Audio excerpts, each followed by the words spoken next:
Hello and welcome to another episode, in fact, another season of the London Something podcast with myself, DJ Ron. Thank you to everybody who have come on board, whether you've commented, liked, subscribed. Everything you've done has helped grow this channel and we really appreciate that. Particularly, we want to also give thanks to the amazing contributors that we've had over the last 10 episodes, all of them with their incredible stories of life and their careers. And I'd also like to give thanks to our sponsor, West End DJ, who have been nothing but supportive throughout our campaign. Anyway, enough of me talking as we introduce our first guest for season 1, yeah? And boy, let me tell you something, what a guest it is, yeah? I'd like to introduce my friend, the very talented NIA Archives. Hello, Nia, you're right. Thank you. It feels funny shaking your hand because everybody else, I shake their hand, but I should really be giving you a hug. Do you know what I mean? Thanks for joining us today, No, thank Nia. you for having me. Do you know what I mean? Yeah. You know, for those of you who don't know, Nia, you know when you say like a rising star, Nia, she's gone already. No more rising. Do you know what I mean? She's already gone. I know for a lot of people, actually, it's really interesting because when we were, God rest his soul, when we were at Skibber's, a memorial sort of like radio show on Rinse that time, and you were there. And I know that all your heroes were in the room and whatever. Everybody from Goldie to Brocky to Jumping Jack Frost to this person, everybody was there. And I was like, yo, you know who that girl is? And they'd be like, I'm not sure, you know. And I'd be like, yeah, that's Nia. And then, you know, what happened there on, and I introduced you to them. And I think that a lot of our viewers, because we have quite a mix of viewers, many of them also are, you know, they're kind of like looking into the old school, you know. But for your information, guys and girls, Nia is the quintessential old school DJ, but in a new era. Do you know what I mean? Nia, welcome again to the show. Thank you. I mean, I hope that introduction does you justice. Good intro, thank you. Right? Because I'm trying to kind of give the viewers some context actually about your rise and to where you've come from. So, you know, considering what normally happens in this industry is that somebody comes along, there's already a genre or a style of music happening at that particular time. They jump on that style of music and then they ascend. But you did it the other way. You've kind of like been producing music and creating music that is, I don't know, what, 1992 would you say?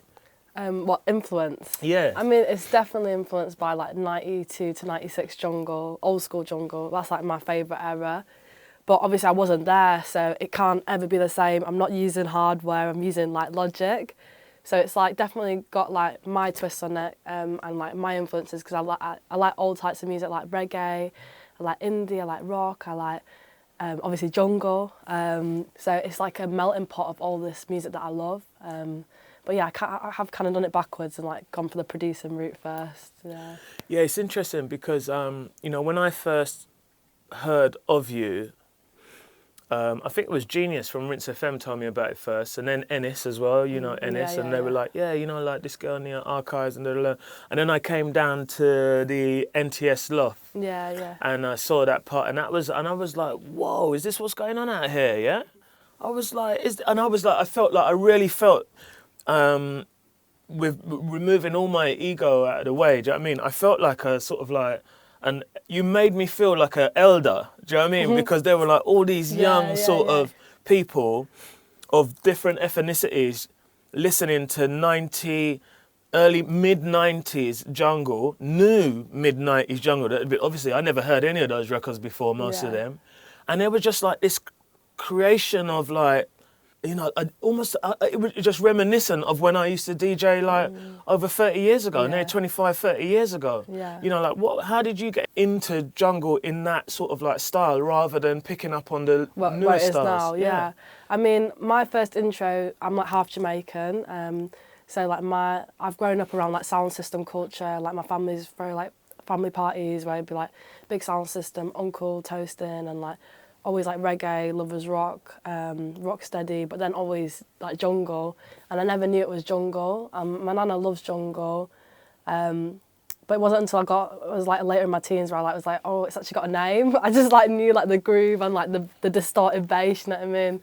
And then like in my teens, I just like fell in love with it, and it's kind of been a bit of a rabbit hole like for the past 6 years of just like I'm really obsessed with it. Like I just love the history of like the music. I've watched like bare documentaries and just like really immersed myself in like the history and the culture, and like I'm always like researching and trying to find like all the old tunes and just understand it on a deeper level.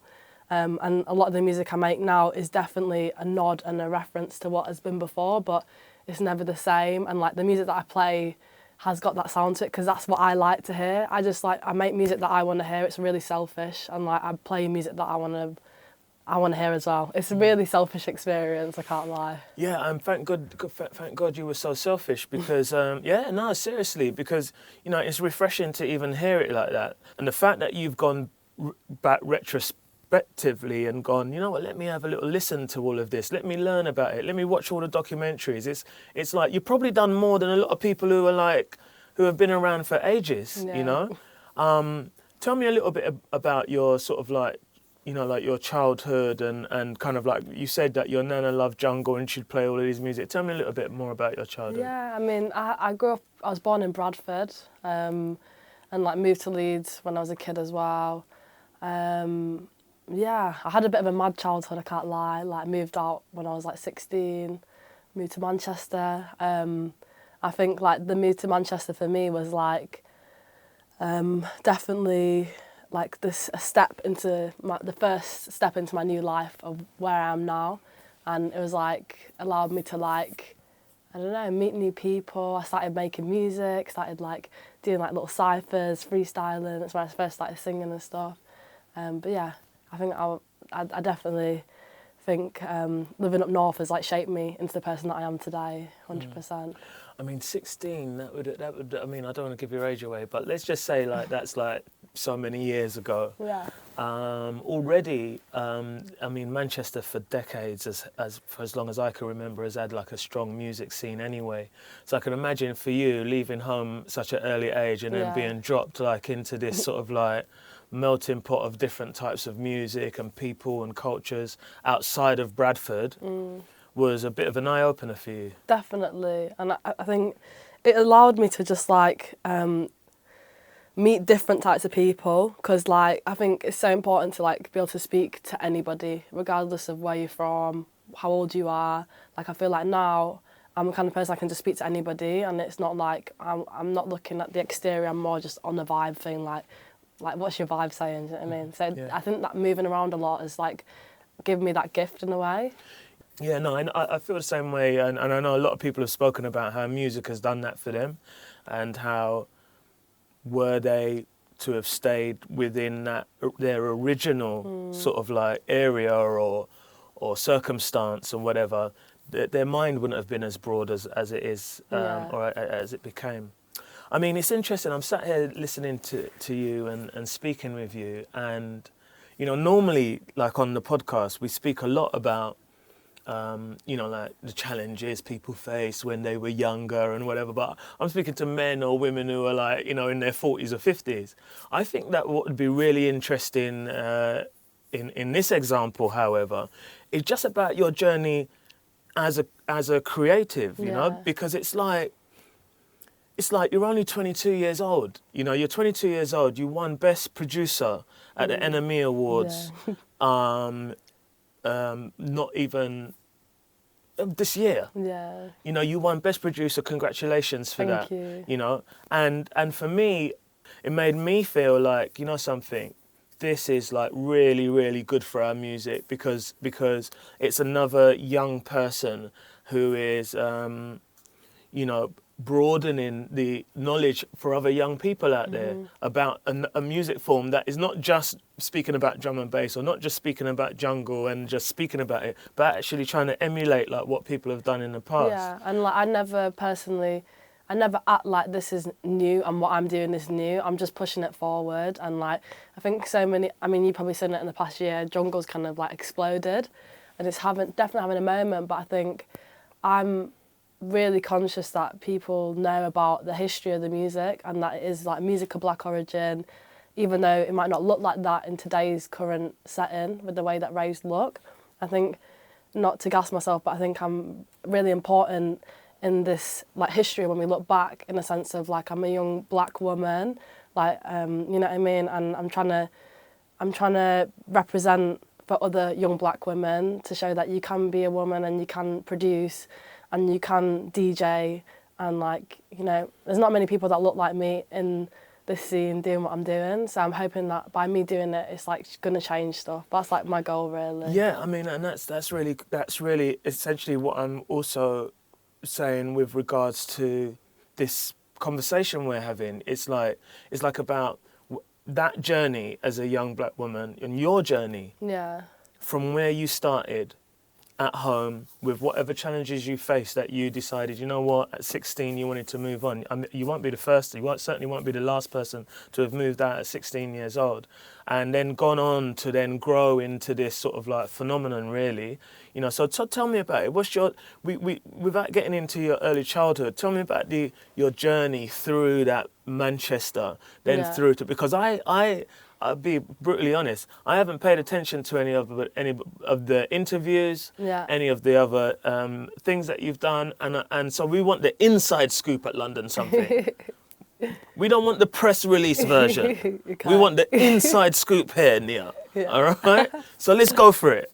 Yeah, I mean, I've always loved music. Like, I think it's just like my passion. It's like my purpose in life. I don't know. It just makes me want to get up in the morning. And like, I think it's definitely, I'm very blessed to have a gift. I really recognise it as a gift. And like, when I was a kid, I used to go to like Pentecostal church. So that was kind of my first intro to music. And I think it's the reason why now, because I sing as well, when I sing, I can just hear the harmony straight away. Because I think from like being around all them amazing like gospel singers, it's like ingrained in me. When I was younger, I taught myself to play piano, and like, my ex-stepdad was a producer, so I got to like use his Logic a few times. So when you say you taught yourself to play the piano, you mean like properly, like two hands, or that? Yeah, ding, yeah. ding, ding? I used to be like really good. I played cornet for a little bit. No way, really? Yeah, like I like was in the school orchestra. No way. Yeah. And you taught yourself, yeah? Yeah, yeah. That's amazing. That's amazing. Thank you. Yeah, and then when I moved to Manchester, I was like, I was going through a lot of challenges. I was like living in a hostel at the time, and I was like really low in myself, and like I needed a way to like process all these emotions in a way that wasn't like destructive and like quite productive. So I started like to meet people, because I didn't know anyone. I just moved there, I didn't know anyone there. Wow, that's so brave, man. Yeah, I mean, I don't know. No, I mean, when you go through it, I you didn't don't want to really move to think South London, you know what I mean? And I'm a grown man, Yeah. you know, but carry on, sorry. Yeah, no, I mean, I think I was just going through the motions at the time, and like, because I didn't know anyone, I was like, okay, I was starting to go to like house parties and go to raves and stuff, and that's where I met my people there. And then we would be in these house parties, and then people would start like rapping over like hip hop beats and stuff like that, and I was like, oh, I might just like jump on the mic. I started singing, and then from there I was like working with like a few hip hop producers, but they were just like proper longing me out, and I just like really just deeped that like nobody cares about your art or what you're doing as much as you care about it. And it was a great lesson to have at that stage of my life, because that's when I was like, okay, cool, bun all you lot, I'm going to do my own thing. So I like downloaded a cracked version of Logic, which is a bit cheeky, but yeah, just like started teaching myself how to produce, and like I didn't know anything about it then. And what year was this, and how old are you at that 2016, I just turned 17, yeah. Right, okay, wow, Yeah. That's incredible. Carry on, sorry. Yeah, no, so yeah, I just was learning off YouTube tutorials, just teaching myself how to produce. It was terrible. I made terrible music for a long time. At that time, because I love Roots Maneuver, like he was played, like Brand New Secondhand was played all the time when I was growing up. I like grew up listening to like Madlib and like bare hip hop stuff, as well as like all the other stuff. So I was like making like boom bap kind of stuff, and like I had all this like emotional stuff that I wanted to work out. So I was like using it as a therapy. Like I wrote like a whole album when I was 17, just to process my emotions, and like I was making these hip hop beats with these lyrics, and it was like really sad music, like it was just really depressing. So I made like a conscious decision to be like, I don't want to cry to my music, I want to like rave, I want to dance to my music. So I went from 80 BPM, which is like hip hop, So double time, which is like jungle basically, which looking back makes a lot of sense because in the original days of jungle, they was using like hip hop records and then going to jungle, so it's kind of like a bit full circle. So yeah, I just like I started producing, and then my friend, I was in a bit of a off, shall we say, relationship at the time, and I just kind of wanted to get out of it, and I didn't know how to get out of it. And my friend was like, you know, you could go to uni, and I was like, nah, I can't go to uni. I didn't finish school. I ain't got A levels. Like I ain't got no qualifications to do that. And then I found this like course called Community Sounds, and they're based in Brick Lane, in Brady Arts Centre. I don't know if you've been there. Yeah, I know where it is. So I went there, had an interview, and they accepted me based off my portfolio, so the Logic projects that I've been doing. So yeah, I moved down to London in 2019. So yeah, as the start of it. So you were 16, moved out home. Yeah. Within a year and a bit, you were already producing and already kind of like made a conscious decision that, you know what, I want to, whether by accident or whatever, I'm making jungle now because I want to. I didn't know I was making jungle at the time. I was just making it, you know what I mean? Yeah. And then you looked for the course, and it was all the way in London. That is mental. It was crazy. That is mental. Yeah. And so tell me more. So you moved to London at 17. This was when I was 19. Okay. So like 2 years in between. And it was difficult because like moving to London isn't easy. I was working at KFC at the time, so I worked like 60 hours a week at KFC for months, saving up so I could like. See, Ennis, see, she was already working at KFC. Do you know what I'm saying? Sorry, I've done my real job. You'll know what I mean by that. But yeah, I worked at KFC for months, saving up for my deposit and like my rent and like living money as well. So it was like I really wanted something, and I'm quite stubborn. Like when I put my mind to something, I have to do it.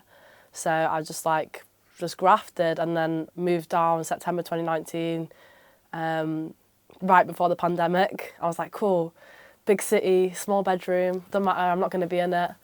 And then obviously it was locked down for like 6 months, so I was like in this small room for time. Which was crazy, yeah. That is, you know what? I'm already fascinated by this. You know that? I'm already fascinated by this story because it's all happened. I mean, when I'm speaking to people and they say, yeah, when I was 16 and we're only talking like a short period of time before you even moved to London. Yeah. And nobody even knew who you were. Yeah. This is another. And I don't want to get too esoteric here, but those who know me know that. Do you know what I mean? I believe in forces and energies and stuff. And you've created your career.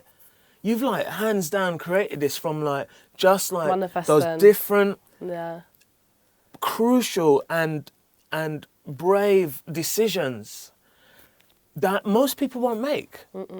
Most people are not going to leave home at 16. Most people are not going to be in Manchester and go, all right then, I'll move to London just to do this course. Yeah. It's like incredible story. So tell me more. So and then on top of that, you come when there's a pandemic. No, it was crazy.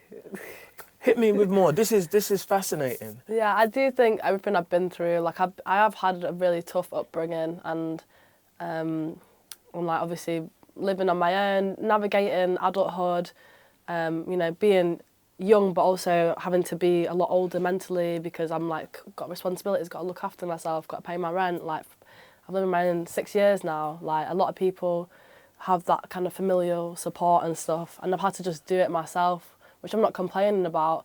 But I do think that kind of experience is given me a resilience like no other, and it's given me a passion that you can't, like a lot of people don't have that because like this is my only option, this is my plan A, I don't have a plan B, so this has to work for me. That's amazing. And like I will make it work, no matter what I have to do, I will like work until I get there. It might take me 5 years. It's took me 5 years, like from when I was 17 to now, it's took me 5 years to get where I am, to rebuild my life, but I'm starting to get there and I'm actually starting to thrive instead of just survive, you know what I mean?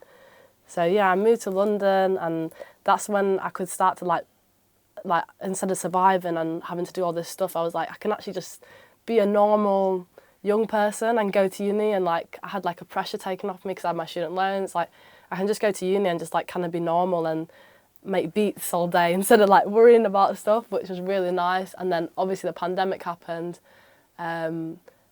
which for a lot of people I guess was awful. For DJs, I bet it was horrible. But for me as a student, I was working at Wetherspoons at the time as well, so it was cool. I was like, okay, cool, I've got a couple of months off work, like I don't have to go to work, you know what I mean? I was buzzing. And it was in that time that I was like, right, I'm gonna like, I remember having a conversation with myself being like, I'm gonna like just work every day on my goals. Like I know exactly what I want to do. I'm going to spend time producing, I'm going to spend time doing videos, I'm going to spend time doing artwork, and like basically just create this world around myself for my music. And then I released my first single as NIA Archives, because I'd done stuff under another alias when I was younger, but I released my first NIA Archives single in June 2020, a song called Sober Feels, and that was just like the start of this crazy journey that I'm on now, to be honest. I mean, you know, the amount of young people there are out there right now who are trying to make it in the creative industries, yeah? And here you are in 5 years, yeah? Imagine that, 5 years. Actually, see, you know, like we know the journey's 5 years, but actually it's during the pandemic. We've only just come out of the pandemic. And by the time we're out of the pandemic, you are winning Best Producer at NME. It's like, it's just phenomenal. It's like, it's almost unheard of. It's like you've been blessed to make that happen like that. Very blessed, yeah. And it's because of the, again, I'm repeating myself, because of the efforts that you've put into it, you know? Tell me a bit about the release and obviously the work you put into that first single and the, you know, the adulation you received back. Tell me a little bit about that. Yeah, so Sober Feels, I made it like March 2020. It's like, it means a lot to me, that song, I can't lie. It's really personal about like stuff that I was going through at the time. And I made it, I've got like this VHS Sony hand camcorder from the 90s, and I still use it now and like shoot all these like DIY videos. I love like DIY culture, and I'm visually inspired by like skateboarding culture, like a lot of the skateboarding films and stuff.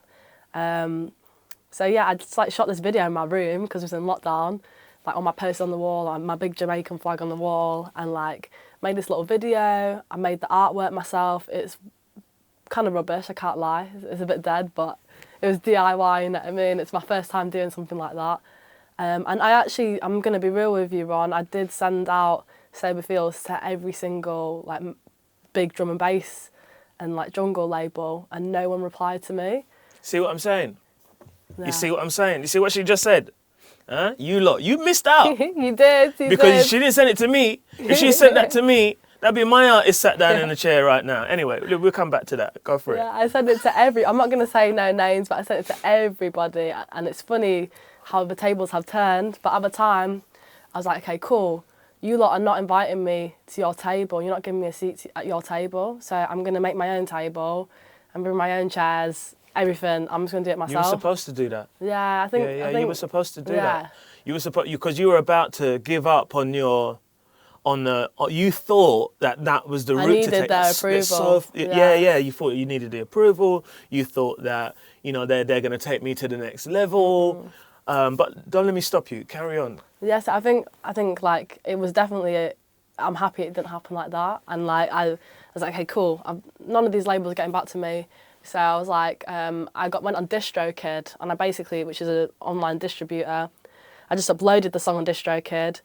I had my student loan at the time, so because I was in lockdown, I wasn't going out as much, so I made the decision to calm down on buying booze and that, and just like, I uploaded the song on DistroKid. It came out on the 5th of June 2020, and I was like, okay, cool. I posted this little snippet of this DIY video that I'd made in my room, posted it on Instagram. I used my student loan money, used 500 quid of it, and just paid for Instagram adverts to promote the song. That was my press. That was my marketing, like, just my little student loan.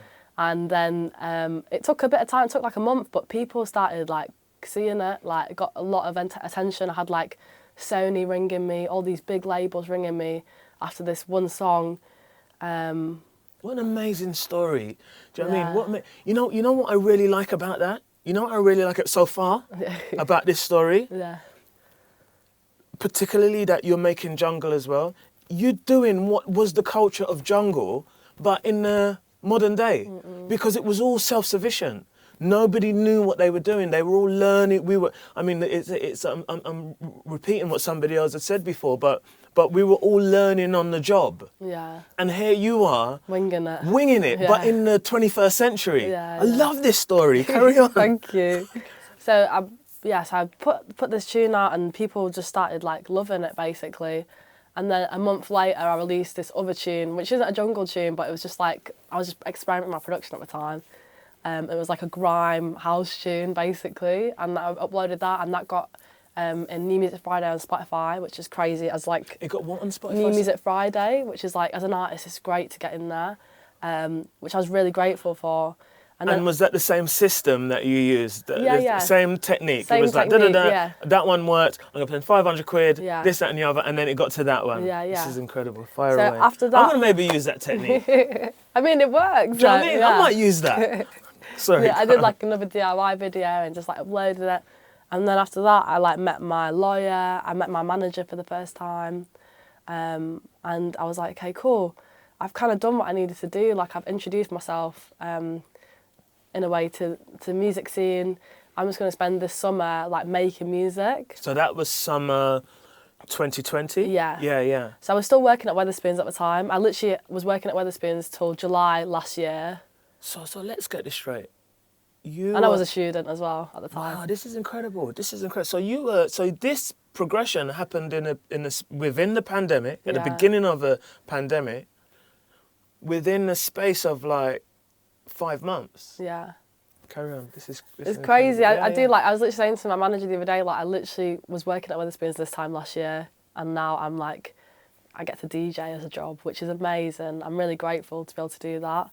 But yeah, so I was still at uni, I was still doing everything, but I spent the whole summer of 2020 basically starting to work on ideas for my first EP, which was really exciting. And it's all my productions, like even my second EP, it's my productions as well. So I just wanted to like prove myself as a producer. In that time especially, no one really knew me, and I think because of the way I look and being a woman, being black, everyone assumed that there's no way that I could be on the buttons. There's no way that you're producing these tracks. Like everyone's always messaging me like, oh, who's producing this? Or who's behind the beats? And like, it's like... I must say that I kind of had a feeling like that as well. I can't get it, deny. I but- don't know why, and I'm sorry about that, but I kind of had this feeling that somebody else was helping you. You were still being the creative though. Which is there's actually nothing wrong in that. I know some of the biggest producers that I know in the business. They always have to have an engineer. But sorry, carry on. Yeah. Well, in my case, it's always been me and my laptop. Like I don't even have bare plugins. I'm still using Logic plugins.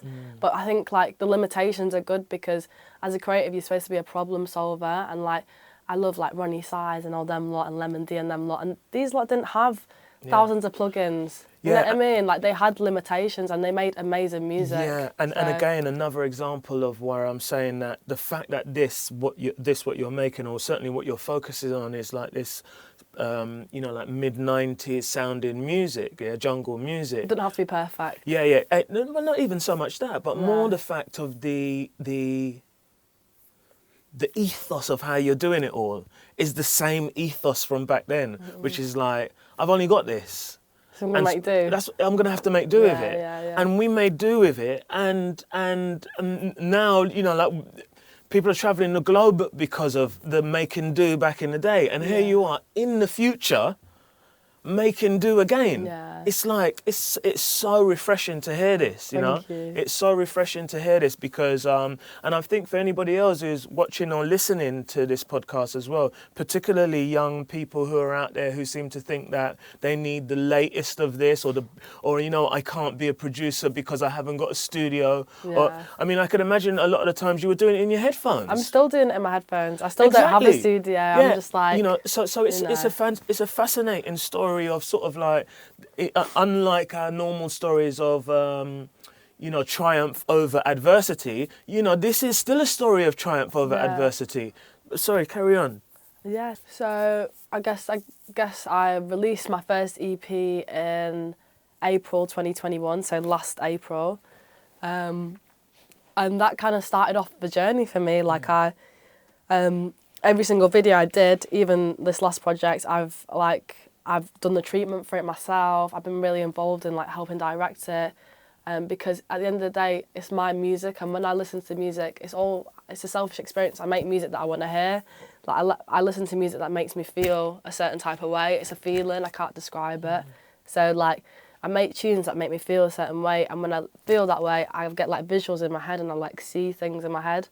So it's like I want the visuals to reflect that, and like put my personality into every aspect of what I do, because I see it as an art project rather than just a release. Yeah, I understand. So I self-released my first EP. I got a distro deal, which was amazing, and that helped me like fund like videos and stuff. And that really just was like the first like stepping stone into my journey. And then since then I've just been grafting, I can't lie. I started DJing for the first time last year. I was still working at Wetherspoons until July, and then I quit because I was like, okay, cool, I'm gonna take a risk. I don't know how I'm gonna make it work, but I'll make it work. Like, I'll see how it goes. And then I've just been like, since last year I was working on my second EP, which has just come out this year, like 2 months ago. And like I said to you, I was like really just, because I spent so much time having these like assumptions that I don't produce, and I really just wanted to like silence that, to be honest, because I also didn't want people to think that I'm only getting where I'm getting because I'm singing as well. So like a lot of the tracks on this second EP are a lot more production focused, and like not showing off but trying to show that I can do this as well.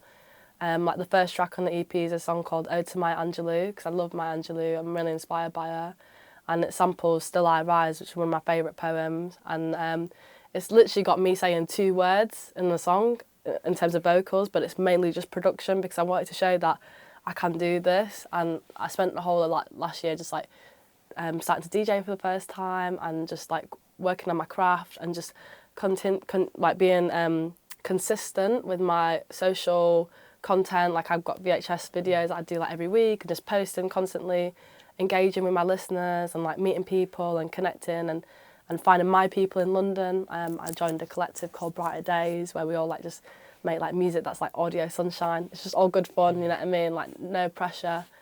And yeah, I've just been like kind of finding my feet really, and then obviously as I've released stuff, it started to get a bit more crazy in the past 6 months. Yeah, it's got really a bit mad, to be honest with you. Yeah, I know. We're gonna get to that. Because I think you know, for what's happened very recently, it's almost like, and then listening to this journey so far, knowing what's happened very recently, which we'll get to, it's like phenomenal that this has happened within the space of 3 years. 2 years. I'm on year 2. Yeah, is it 2 years? Yeah. So 2 years. I was going to say 2 years, including the pandemic. 3 years, including the pandemic. Yeah, because we're not finished, are we? Yeah. Through that, through the 2022 yet. I mean, you spoke earlier about the fact of, you know, being a young black woman, and you know, like, you know, showing that you can do this without, I don't know. Do you know what I mean? What? Tell me about that. Tell me your vibe about being a young black woman coming through this and into this industry, and just being in the music industry as a whole. Because what I see here, pardon me, is that your experiences have really set you up for stability. And by that I mean that the fact that you left home when you were 16, that you saved up for all of the things that you needed. You know, like you sacrificed, I suppose, in a way, a lot of your youth Yeah. to be 22 at this point now, and now be going into your career is very rare, because certainly I speak for myself, and I speak for a lot of my peers anyway, we stumbled into making dough, and when we were DJing for fun, it was all a good laugh and whatever, and then all of a sudden everybody's getting paid. Yeah. And then you're getting paid, it's like the first time you've had any dough, so it's like, whoa, and everybody's on a woi ting. Yeah. Do you know what I mean? Right? But you haven't done it in that route. You've kind of like, you've like been stable throughout. You know, like I can't speak for everybody. Not everybody's been like that. So sorry about that, Groove. 'Cause I know you were at the communications place, Groove. But anyway, but most of us were on the road, right? And but you've done it in a way where you've sort of like, you know, through whatever adversity you started with when leaving home, going to Manchester, coming to London, having to survive, having to pay your rent without any support whatsoever, then being at uni, you know, managing your finances and whatever, and then building this career out of it. You've set yourself up now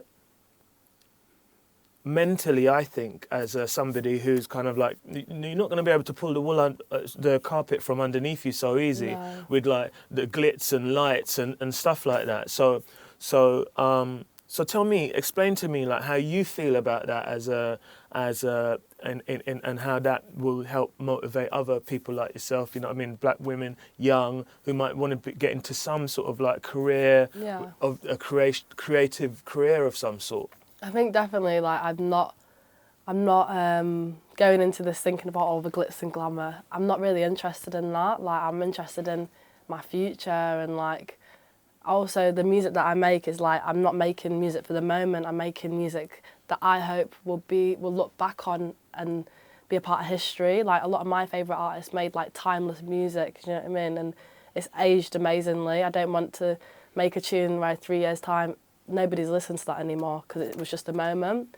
So I'm always thinking about the future, and I think, you know, I think I've had like my crazy partying days in Manchester, so now I'm just like really just like, I want to smash it for myself and for my brothers, and like build a better future and a better life, and like kind of break a generational trauma in a way, because I'm living my life very differently than anybody else in my family, and that's my choice. It's something that I've got in my control. You can't choose what family you're born into, what situation you're born into, but you can choose how you live the rest of your life and how you treat people. So that's my choice and my power in a way.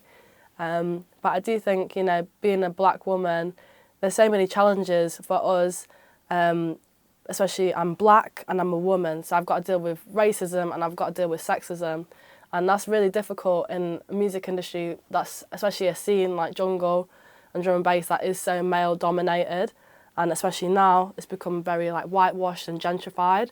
So it's been difficult for me. Like, I remember when I come down to London and I was going to jungle raves, people was like, literally had white men coming up to me and like, oh, I never see black girls in jungle raves, and I'm like, I'm literally here, so don't know what you're talking about, mate. Yeah. And like, it's like, I watch the documentaries and like videos of raves like in your era, for example, and it was just blacked out. Like, it was crazy. You know what I mean? So it's like, for me, I'm jealous that I didn't get to experience that, and like, I make a point that because I definitely attract a different crowd to your standard jungle rave. It's definitely a young crowd and a lot of black girls. Every single gig, the black girls always come to the front, and like, I always shout them out. I always like, after the gig, I'll always go up to them and speak to them and give them time, because it's like, it's not just me that's making this change. Them coming and like representing at the raves, it changes everything. So I always make time for them, and like, my dream is like to do workshops in the future and like production sessions for women, because it's not something that women are encouraged to do. A lot of the techie stuff, women are not really encouraged to like do that kind of stuff. It's more like, oh, do you want to sing, or do you want to like perform and do all this kind of stuff? It's like, nah, like, I'm literally pressing buttons. Like, I don't like the term female producer, female DJ, because at the end of the day, people don't say, oh, he's such a good male DJ, he's such a good male producer. Nobody's saying that. Like, I literally don't think my gender has anything to do with pressing buttons or like, no, it shouldn't, using a mouse or something, you know what I mean? Absolutely not. No, I agree. Yeah, so I'm trying to change the narrative of what it looks like to be a producer, and, you know, black women can do it too. I think, you know, we're a lot of the time black women are kind of pushed out of the picture and forgotten about, and I'm trying to show that we're here, and like, you know, if I was younger and I saw someone like myself doing something like that, you can see yourself in it, so you can relate to it. And like, I would want to do it too. So I think the reason why I'm getting black women coming to my raves is because it's like, oh, like, there's a girl that looks like me and she's like DJing and she's like skanking out, having fun. Because even the way I present my DJing thing is bare different to like, not in an ego way, but what everyone else is doing. Because You know what I mean? I'm coming with a vibe that's different. Like I'm dancing. I'm not just like proper like I'm skanking out. Like I saw love that. it. I wish I could remember the name of the venue. Yeah. It was where DRS had his album launch as well, a couple of years back as well. It's like an arch. An arch. Yeah, Space 289. Yeah, on Mare Street. I'm not even Yeah, sure whether that was yeah. the name of it. Yeah, But it was like an arch, and Was like, you with Clips? yes, I was. Yeah. I was yeah. with Hugh as well there, and, Yeah, and yeah. Hannah was there and whatever, and That was like a proper rave, I think. yeah, and you were just up there, and I was just like, I would be knackered by now because you wasn't stopping. You were just like, it's good exercise. You were full of energy, you know. Yeah. I love it. I'm like, I don't drink and DJ either. I'm sober when I'm DJ. Afterwards, I'll have a couple of drinks, but when I'm DJing, I want to be present and like feel the vibe that's coming into me, but also give it back out. So I just love the music. I don't need to be mashed up to enjoy that music. I can be sober and just love it. And I'm skanking out. Like I think I love the music so much. It's like I'm not just gonna stand there and be serious because I'm loving this too. I'm playing what I want to hear. I forget you lot. Like I know you're supposed to read the room, but I really don't do that. She's just like I'm so selfish with it. I can't lie. I'll tell you something. A lot of people build their careers doing exactly what you're doing there, which is just, you know what? I'm just gonna play what I want to play. Yeah. And hopefully you're gonna like it. And it turns out, I'm sorry. That's right. Yeah. Yeah. I mean, it's again another refreshing thing to hear that you, the inspiration that you're putting out there for deliberately almost as well for other black women, and that it's working. Yeah. You know that. You know, like I speak with Shy a lot and other producers as well, and we speak about balance in this industry. And that while over the last decade and more, you know, like you used the term gentrified and what have you, but while it's generally turned into a scene that one might not recognise if you left from the mid-90s and jumped straight into it now, there seems to be a level of balance kind of like certainly on its way back. Mm-hmm. And that's because of the type of music that's being played by big being made and played. I think that people like yourself are very, very instrumental in this. Yeah, because and Sherelle and DJ exactly, Fly, yeah. It's very instrumental because of the fact that, you know, it's interesting. You brought up Sherelle. I remember somebody mentioned to me about Sherelle. This was going back 2019, I think it was. Yeah, early part of 2019. Yeah, it was. It was the early part of 2019. And then I saw what she was doing, and you know, I was really excited about it and what have you as well. And I was happy that, you know, like here's another black woman doing what she was doing. And obviously you just mentioned Flight as well. Flight's been around a long, long time and what have you. And I think all of these things help to bring the balance essentially. Yeah. I think we're different generations, so like Flight has definitely been important for me. For example, like I look at someone like DJ Flight, like I'm looking at her in Chemistry as my role models and my inspiration and my bit of representation. And Flight started like EQ50, which I got to be a part of, which was a mentorship for women and non-binary people in drum and bass because we want fair representation. And it was just really great to be a part of that sisterhood and community. And I think Flight is always doing things, and like Sherelle being the person that she is so important because, you know, she is a queer black woman, you know, DJing and also producing jungle and footwork. And I think each person is important in the story of like pushing it forward and being that representation. Because if there was no Flight, there might not be no Sherelle, or like there might not be no me, because I wouldn't have had any inkling or any kind of reference to be like, oh damn, like I could do this as well. So I definitely have to shout them out. I think it's right they shout them out, and I think that to be crystal clear that without any shadow of a doubt, you know, they've had an impact on, well, clearly they had an impact on you, and they would have had an impact on other people. I think, however, that your ascension and your impact in such a short space of time over such a large amount of people has been phenomenal, and I suspect it's considerably more than certainly on paper, like what they've done so far. But Sherelle, you know I love you, and Flight, you know I love you. All right, just want to do that disclaimer before you start jumping on my neck, yeah? All right then.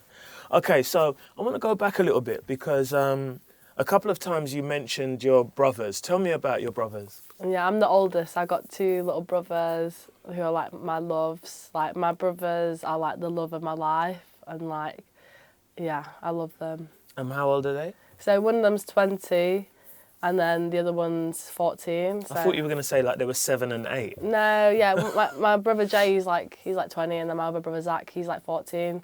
But I was like, I remember when he was still in the belly. So like, he is actually my baby. I always think when he was born, like, it was the first time my heart started beating. It's the first time like I felt love in my life, and like I don't think I'll ever love someone the way that I love that boy. Honestly, he's my world.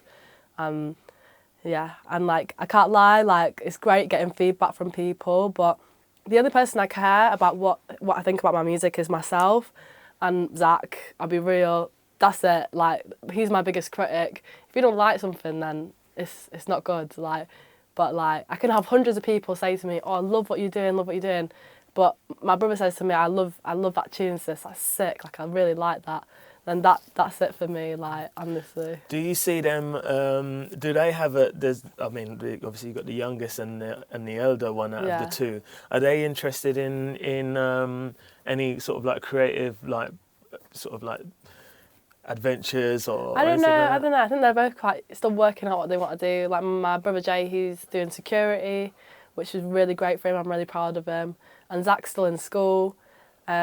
It'd be my dream, selfishly, for him to come work with me when he turns 18. That's why I mentioned it. Yeah. Like, I can't wait for him to grow up, and I'm going to spoil him. And every time I've got a gig, I'll be like, "Do you want to come with me?" And all of this kind of stuff. But I think it's been really great for them to see me doing what I'm doing. And it's like, it's showing them that the future can be different and we can have a good future. And like, you know, I'm gonna look after them. Like, that's my goal. Like, I've recently, released 2 EPs, and like part of my thinking is I want to put my brothers' names on the royalties, so that no matter what happens to me for life, they've always got that, and like that's going to look after them. And it's something I talk to him about a lot, and like whenever there's exciting things happening, I always want to talk to my brother about it and tell him, like, I love him. The other day he messaged me, actually, he's like, because I've got this like SoundCloud playlist of like 50 tunes that I've not released or whatever, bare like bootlegs and stuff. It's got like a Dizzy Rascal, I Love You, Jungle edit and stuff. And he's like messaging me like, "Yo sis, can I get that SoundCloud playlist? Can I get the SoundCloud playlist?" Because he's like a skater, and like he'd go out with his boys, like listen to some of my tunes, which makes me really happy. They're all jungle mixes, yeah? Yeah. You're gonna have to send me that playlist, you know that? I'm getting PF3ness in there today. Do you know what I mean? I mean, that's amazing. Do you know what I mean? And where do your brothers live? Are they still in Bradford? They live in Leeds. They live in Leeds. Yeah. Okay. I bet they can't wait to come to London. I can't wait. I'm well excited. Yeah. That's gonna make me really happy. And I've just moved into a new flat as well, so I couldn't really have them come and visit me in the warehouse. That would have been a bit. Yeah, a bit peak. Yeah. I mean, you spoke about the EPs and the music that you're coming out with now. Tell me about some of the producers that you've been working with, because I mean I know, but tell them about about some of the producers you've been working with and some of the tracks that you've been coming out, which I know have been like destroying. Thank you for my special for the by the way. Yeah. That has been absolutely destroying. I'm glad that we've done specials, I can't lie. I was talking to Flight about this. I think it's like a lost art in the digital age of like doing dub plates for people and just running the tune in the underground before you release it. I think that's the best way to do it, like get people hyped. You can't get this tune, you can only hear it if you come into the rave, you know what I mean? And then also sending out specials to favourite DJs. I think that's just a sick art, you know what I mean? So I'm glad that we got to do that. But the tune that we're talking about is a tune with myself and Watch the Ride, which I'm really excited about, called Mash Up the Dance. And it has been like mashing up the dance, I can't lie. It's been hurting it. It's been really destroying. Bruising it. Do you know what I mean? I'm gonna find out from I'm probably going to end up using that record as the intro for this podcast. It's such a big record. It's a big tune. Yeah. And that comes out this month, right? Comes out this month, yeah. And then got another, don't know if I can say this, but I've got a tune coming out soon with clips. Done a little remix of Mike Skinner, The Streets. Geezers Need Excitement, that's coming out this summer as well. And yeah, I've been really blessed to like be stepping into more of a producer role this year. So I've been like producing with some of my favourite artists like KEB, Maverick Sabre, and there's a lot of artists that I really want to work with as well. So I'm excited just to make loads of music and just see what to do with it really. And like I'm going to have a new project hopefully. Start dripping some of that out at the end of this year, and that will come out next year. And then next year I'm going to go into album mode, I think. Shall I let you into a little secret? Yeah. Shall I let you into a little secret? Yeah. They sent me the stems for Mash Up the Dance to Did do a they? remix for you. Okay, yeah. So I'm going to try a little thing. I'll try a little thing. I'm saying. Okay, so Nia, I want to go back a little bit to where you were. You had started the promotion of your first record, and the reason I wanted to go back is because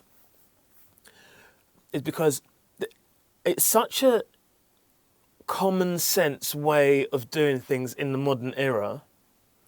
Yet I think a lot of people may have missed that, you know, and maybe trying a more complex procedure or process to try to get themselves out there. You know, what advice would you give to like young producers out there and people like in a similar position to yourself who are making music at the moment, but you know, who want to get themselves out there? You know, is the way that you've done unique? Is it a one-off? Is it was it a fluke? Was it what was it that you think that you could offer to people listening to now about that? I think the reason why I've got to where I've got, and especially from that release, is because I've been true to myself. I've made a song that I love. I made it for myself. I didn't make it because I want you to play it or I want Randall to play it. I made it because I genuinely, that's how I felt and that's my emotion. And the video around it, I made that because that's what I want to see. And I think my advice for any new producer would be just make the music that you want to hear because it's going to be authentic to you. I think in this scene especially, there's like trends, isn't there? So it's like at the moment it's like fog-on trend. Everybody's making these big fog-on tunes because that's what's cool. But like if you do that, you're going to get lost because it's like everyone's doing that. So what sets you apart? I think when you do something for yourself, no one's going to make something that's like what you've made for yourself because they're not in your brain. So that would be my advice. And I think don't run before you can walk. It's not about being massive straight away. Success doesn't happen overnight. I think it's going to... Even now, I don't feel like I'm successful. I feel like I'm starting a journey to be there, but I don't think I'm anywhere near. I'm grateful for everything that I've had and all the opportunities and the moments, but, you know, they're just moments. I'm not where I want to be yet. I think it's good to be patient with it and take your time and build something that's going to last because easy come, easy go. If you blow up, you're also going to fall down because you haven't built a foundation. So I think it's really important to build foundations and like build something that you want to last for like 10, 20 years, you know what I mean? And I think that's what I've done. I put this song out that I genuinely love and like I start connecting with my listeners and like building relationships with people in the industry naturally, not being like meeting someone for the first time being like, yo, this is what I do. Like, da, da, da. It's such a London thing to be like, oh, so who are you? What do you do? Tell me like, about it. I'm a northerner. We don't do that. Like, you know so what I mean? is that just a London thing? It's a London thing, yeah. No way, Nobody really? does Yeah. that up north. It's like people are just like, It's how like, are you, first of all? Yeah. It's like you got to meet the representative, you know what I mean, of them rather than themselves. Actual character. And I think people will connect with you on a way deeper level if you just like treat them as a human being and just be like, yo, Ron, like, how are you doing? Like, how's your day been? Rather than being like, oh, hi, I'm NIA Archives and I make this music and like, will you listen to it? Nah, like, just like get to know people and like, if it comes, it comes. If it never comes, that's cool. But at least you've made a really amazing connection with somebody and it's genuine, it's real, rather than like trying to gain something. I think using people as opportunities is wrong. I think it's better to like connect with people on a real one. So that would be my advice. Just like make the music you want to make, connect with people authentically, and don't worry too much about what everyone else is doing. Because when you start comparing yourself, it's just really negative and it's not gonna help you at all. It doesn't, let's be real. Like No, because really they just want what you potentially can give to them. Yeah. Yeah, and vice versa. I mean, I saw actually, in saying that, I saw that, and I've got a hell of a lot of time for Isco. I saw that you two were like... yeah, that's my brother. Yeah. And And yeah, that when I came to that NTS thing that night, was it NTS? Not NTS. Is it called NTS? It's the NT Loft. Yeah, NT yeah. Loft, that's it. Yeah, NT Loft. And Izzo was there and whatever, and you guys was there. That kind of like warmed my heart because I got a lot of time for him. You know what I mean? And Yeah, he's one of my favourite producers as well. yeah, I love yeah, his you know, tunes. he's a lovely guy and lovely human being, you know, as well, you know. And tell me how that kind of like union formed because you guys are a collective, right? Yeah. Yeah, tell me about that. So I'm part of Brighter Days Collective, which Izzy started with our friend Sam the Man, and they started that in like 2020. And I met Izzy like literally a month after I released Sober Feels. He was like, "Oh, come round, like let's hang out." Him and my friend Josh J. Kari. I was so shy. Like I think I've only started to be this person where I'm like a lot more confident now. Like I can't lie. In uni, I didn't really speak to anyone. I was really quiet. When I met Izzy, I was doing these sessions. I didn't speak to him. The only time I spoke was when he was like, "Oh, have you got anything to sing?" Then I was speaking. Yeah, It yeah. took me like months to like be able to like chat to people. I could speak to anyone, but I was really quiet at the start. It took me a while to like feel comfortable. But anyway, I went to his house in like July 2020, and we made this tune called Bad Mind, which I think is going to come out maybe next year. I don't know, we'll see. But it's a beautiful song, and like to say that that's the first song that we made when we just met each other, I was like, we've got something here, and yeah, I'm really grateful for all my Brighter Days family, like Rico and Dochi and everybody, because Dylan as well, Cup of Sounds. I just think it's amazing to have like family. It's like my London family, and like we all love each other. I think in London there's like a mad culture of like superficial relationships, especially in music, where it's like we're friends, but like if you're not near archives and you're not making music, then you're not really relevant to me. You're not important. And I feel like with my brothers in Brighter Days, it's like it's family vibes, and like if I stop making music, we're still gonna be friends, and like.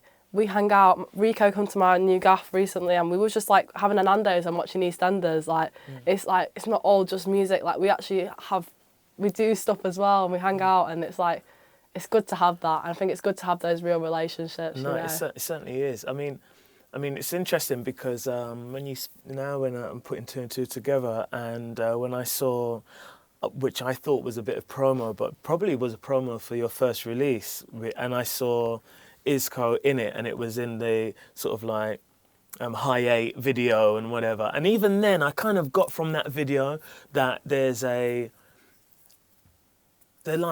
like a music gang. Yeah, Do you get what yeah. I mean? It's like a music gang of friends who are just having some fun. Literally. Yeah, who are having some fun, and that fun includes being creative, making music and making content generally for other people to have a listen and share and be inspired, you know? Yeah. And I think you're doing an amazing job of that, you know. Okay, so then if anything, then tell me a little bit more about then, you know, the current releases that you've got coming out and the inspiration behind them.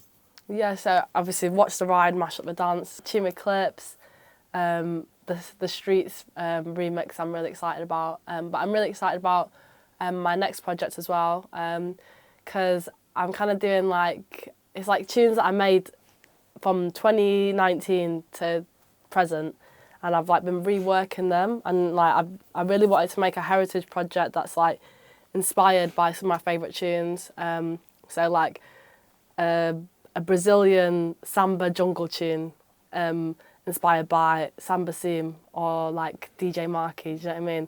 So that's like one influence on, and like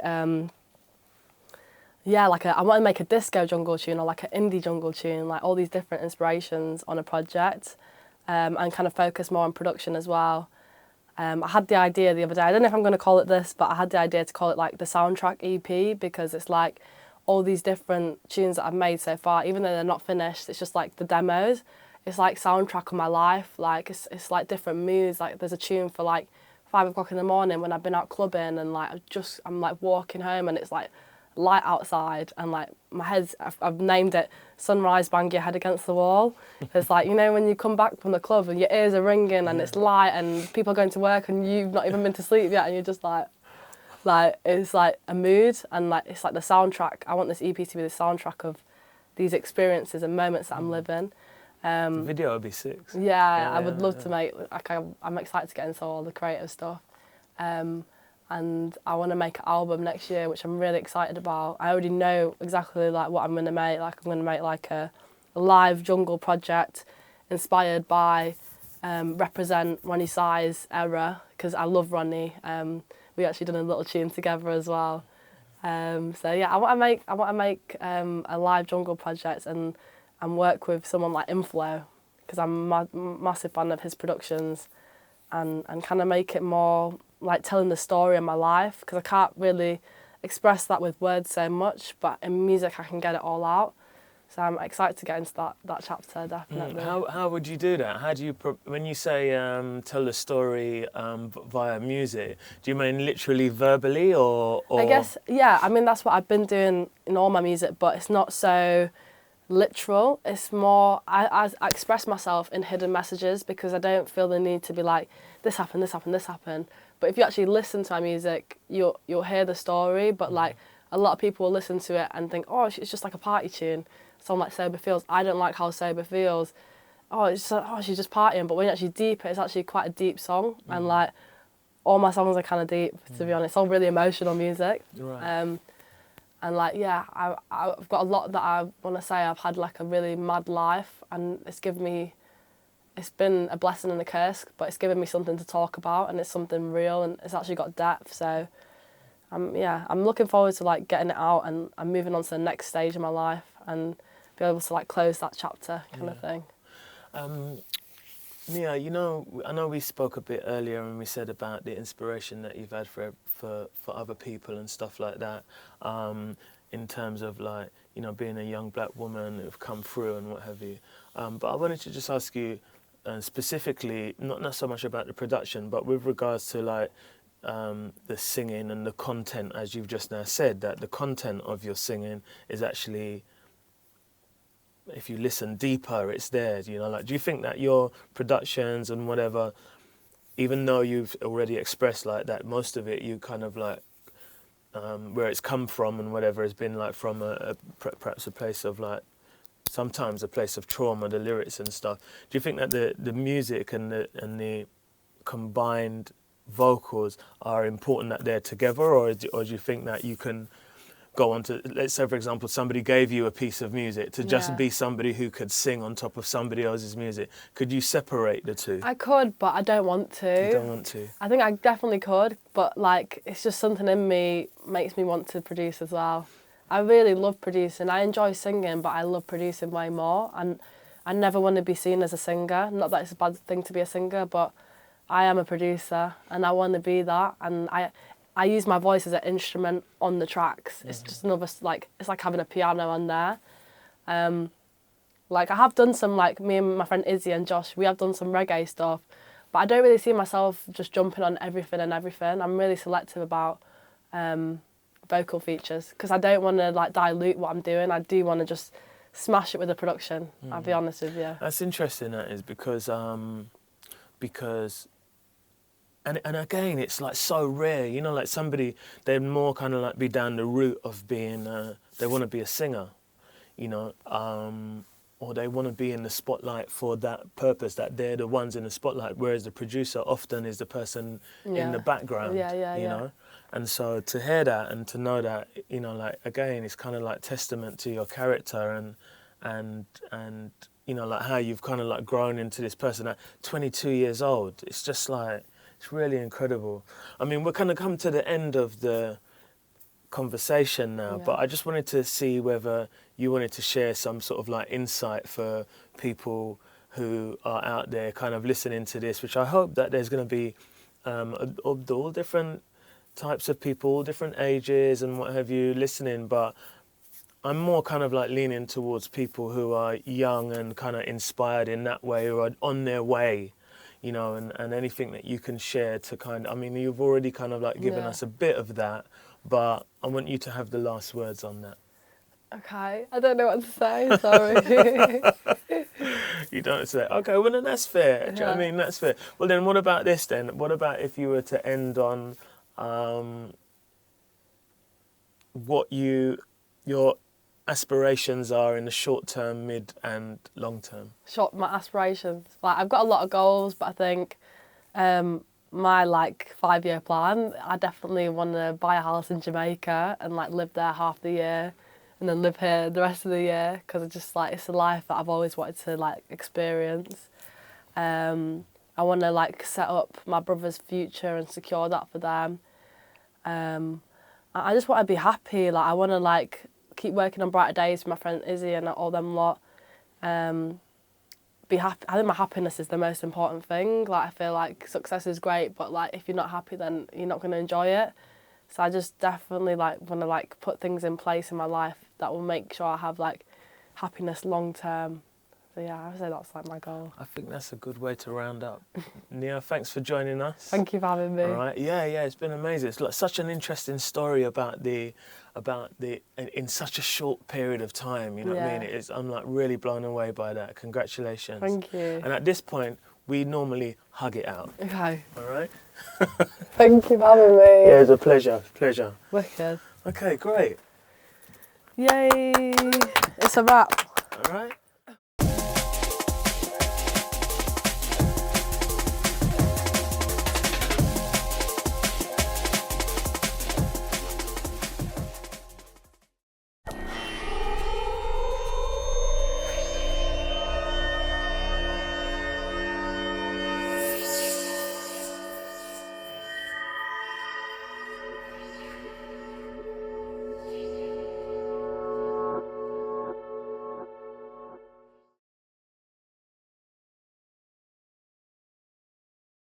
Hello and welcome to another episode of the London Something podcast with myself, DJ Ron. Thank you ever so much to all of you who have subscribed, commented, liked, just generally supported the channel, because without you, we wouldn't even be here, to be honest with you. The love is like, I'm feeling the love, man. Thank you very much. And big shout also goes out to our sponsor, West End DJ. And, we're not going to stop bringing you the best guests in our business, the top guests in our business with stories to tell. And no other better than that, than my good friend and ally, Harriet Jaxxon. How you doing, Harriet? You all right, babe? Good, I'm good. Nice one. It's been a while, do you know what I mean? It's been a while, but we made it eventually, do you know what I mean? We've been planning this for a while and we eventually made it into the room, Now, what a lot of people won't know is that we have actually known each other for quite a while. Mm-hmm. And just I'll give you a quick short anecdote that a long time ago, myself, Konganati, who was formerly Rebel MC, and a bunch of us, we went paintball shooting, didn't we? We were at paintball shooting. Yeah. We came out and there was a bunch of kids outside, like squealing, whatever, you know what I mean, and what have you. And I remember there was one who had a ram tattoo somewhere, but I couldn't remember where she had it. And that was maybe God knows how long ago. Anyway, then I'm at Wembley when Andy done his All Night Long, Andy, the first one. Yeah. And I remember them, Scott, who manages Andy and also manages Harriet, and also Naylor and all the rest of them. They were like, no, you can't go on stage. And Wilf was You're up not there, allowed to go on stage. Everybody's upstairs. And I was like, listen, I'm going on stage.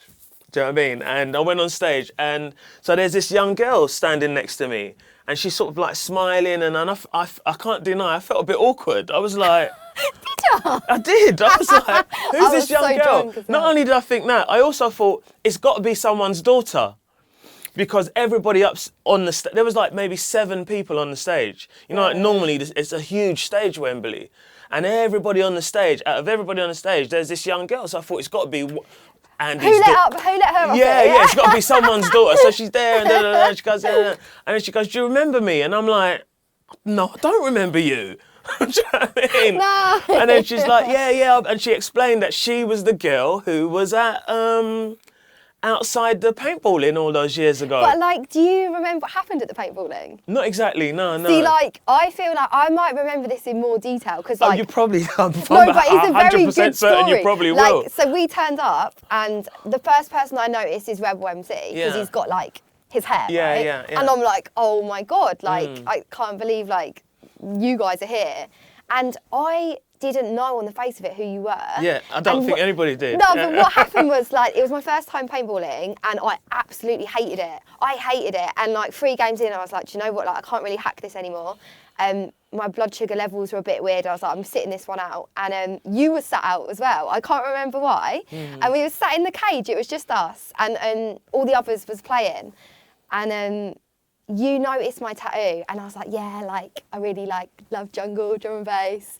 And you was like, oh, like, what jungle records do you like? And I said, one of my favourite jungle records is by DJ Ron, African Chant. Yeah, yeah. And I didn't know it was you. Yeah, I didn't remember that conversation. Do you not remember? No, I don't because, remember. like, it blew my mind. And I remember this because my mind was blown. And you was like, oh, like, that's me. Yeah. And I was like, what the fuck? That's so random. Yeah, how mad is that? And then you took me down to get some sugar.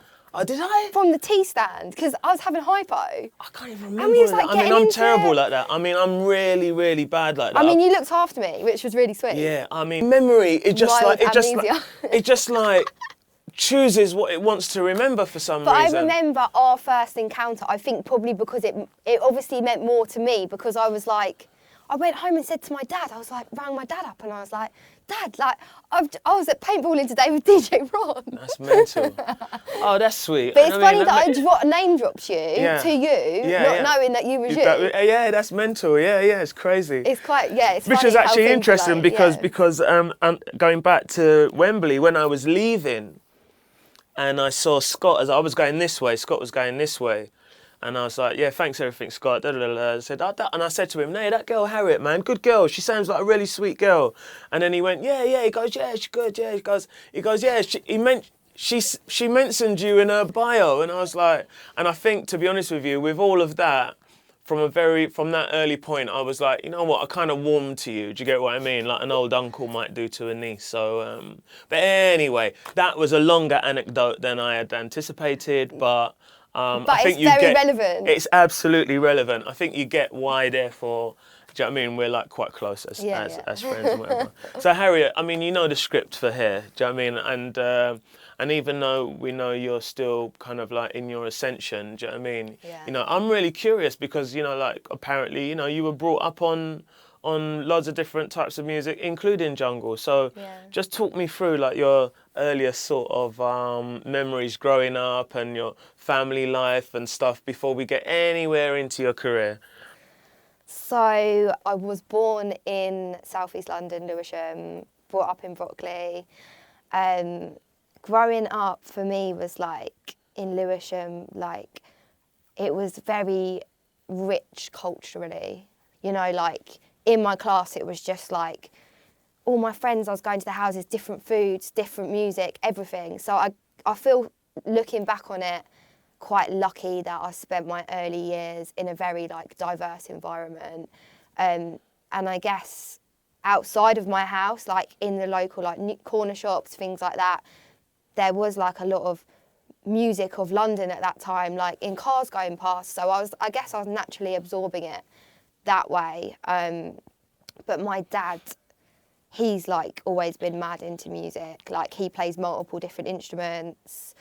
So growing up at home, like just like mountains and mountains of records. Like I grew up around vinyl from like a really early age. Lots of dub, Trojan records, lots of like 90s electronic, Massive Attack, Moby.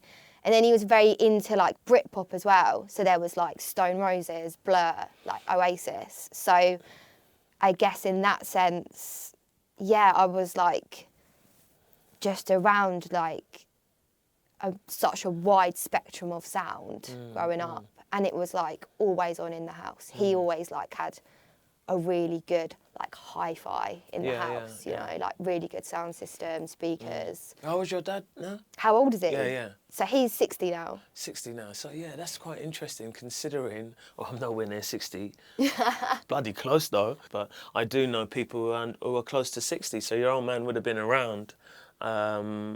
Certainly may well have been around like when the scene was my dad in its infancy. Nah, like I mean, I guess this has come up before in the sense that I discovered jungle through my dad's record collection, but it's not to be misinterpreted that my dad was like a junglist, because he was a little bit older than that. Yeah, but he was just really interested in music. So I guess like even though he wasn't like like my mum and dad talk about going to the Blue Note a few times, but they would like go in the sense of like, oh, like let's check out this, not because they was like immersed in the scene. Okay, yeah. It's the sort of thing they'd probably like go out for dinner and then like go to Metalheads at the Blue Note. Yeah. And like, yeah, I'm certainly grateful that, I mean, they're both creatives, like, for a living, so, you know. In what way? So my dad, like, they met at art college. My mum's an art teacher, or she was before she retired. My dad was, like, he made furniture. So, like, they're just naturally, like, creative people. Like, I pretty much grew up in the Tate Modern. Okay. Or, like, at the South Bank Centre. Which, when I was like a kid, like I got sick of it. I was like, why are you dragging me around an art gallery again? Like, I don't get it. But only in hindsight do I like feel really grateful that like they never really spoilt me with material things. And I don't know if that's a reflection of like their like financial situation, or I don't really know, but like I was definitely spoilt with experiences. I mean, something you said earlier where you were like growing up in such a diverse network of like friends and within your community, and the ability to kind of like absorb different cultures and stuff like that. Whereas now it seems unfortunate that it's like it's not even there anymore. Do you get what I mean? What do you think about that? For me, I only recognised that situation or environment that I grew up in after I moved out of London. Back then, like, when we moved to Kent, I realised just how, I don't know, like not like that it was. Yeah, yeah. And I think it was only that hindsight that made me realise what I'd had before. Like, when we moved to Kent, the area we lived was, like, so straight. Everyone looked the same. Everyone honestly looked the same. Like the school I went to, it was like, if you didn't have a certain pair of shoes or a certain hairstyle, like as a girl, like it was quite like weird to be like expressive. And I'm sort of like trying to gauge like your sort of like growing from that age into your teens, because I think for a lot of people, it's around that sort of like 12 to 15-year-old mark where you start to kind of have a kind of like idea that, oh, this might be of interest to me. Was that the same for you? Like in terms of like, did you already have an idea of like what you wanted to do when you were like 15, or where did the DJing sort of thing kick in? So from moving to Kent to DJing, in that 5-year period, I joined a dance school, was training 16 hours a week. Dancing. Really? I was like ready to be a dancer. Really? I was like training at Pineapple Dance Studios in Covent Garden every summer. I was like fully immersed in that. Like I was like super fit.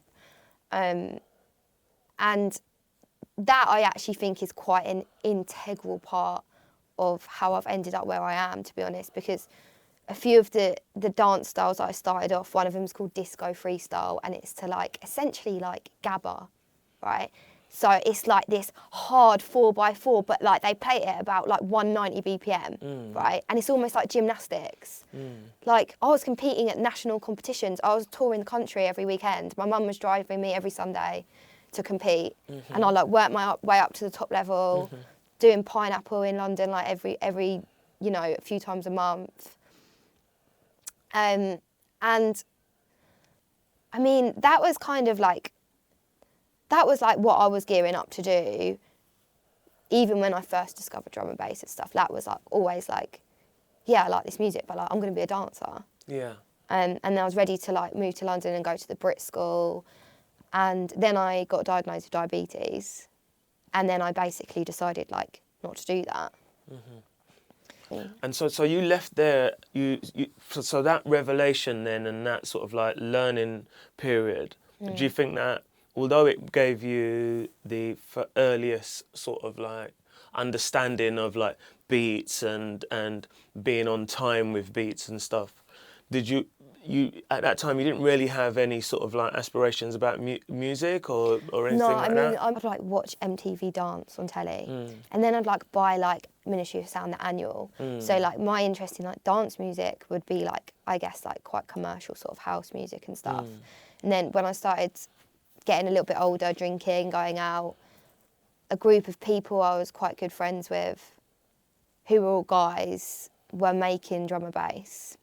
It wasn't until one of them said like, oh, I think you'd really like this, and played me a high contrast track that had like a lot of soul in it. Yeah. And I was like, that was when I was like, oh, this drum and bass music, like, that's when my interest in drum and bass was definitely like born then. You know, what is his real name again? Lincoln. Link, that's it. Link, not Clint. yeah. Lincoln, So it's like his album Tough Guys Don't Dance. There's Yeah. a track called Kiss Kiss Bang Bang. Yeah.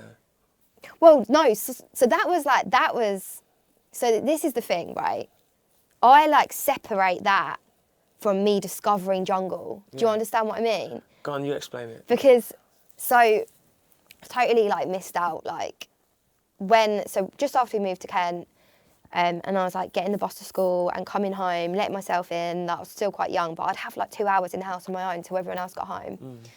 And probably like 13, and I'd like roll myself a fag because like my mum and dad weren't back yet, and I'd like stand in the garden, and then I'd like find myself like looking through my dad's music because I think I just felt a bit like I'm in the house on my own. Do you know what I mean? Like I felt like, and that is when I come across my dad's jungle.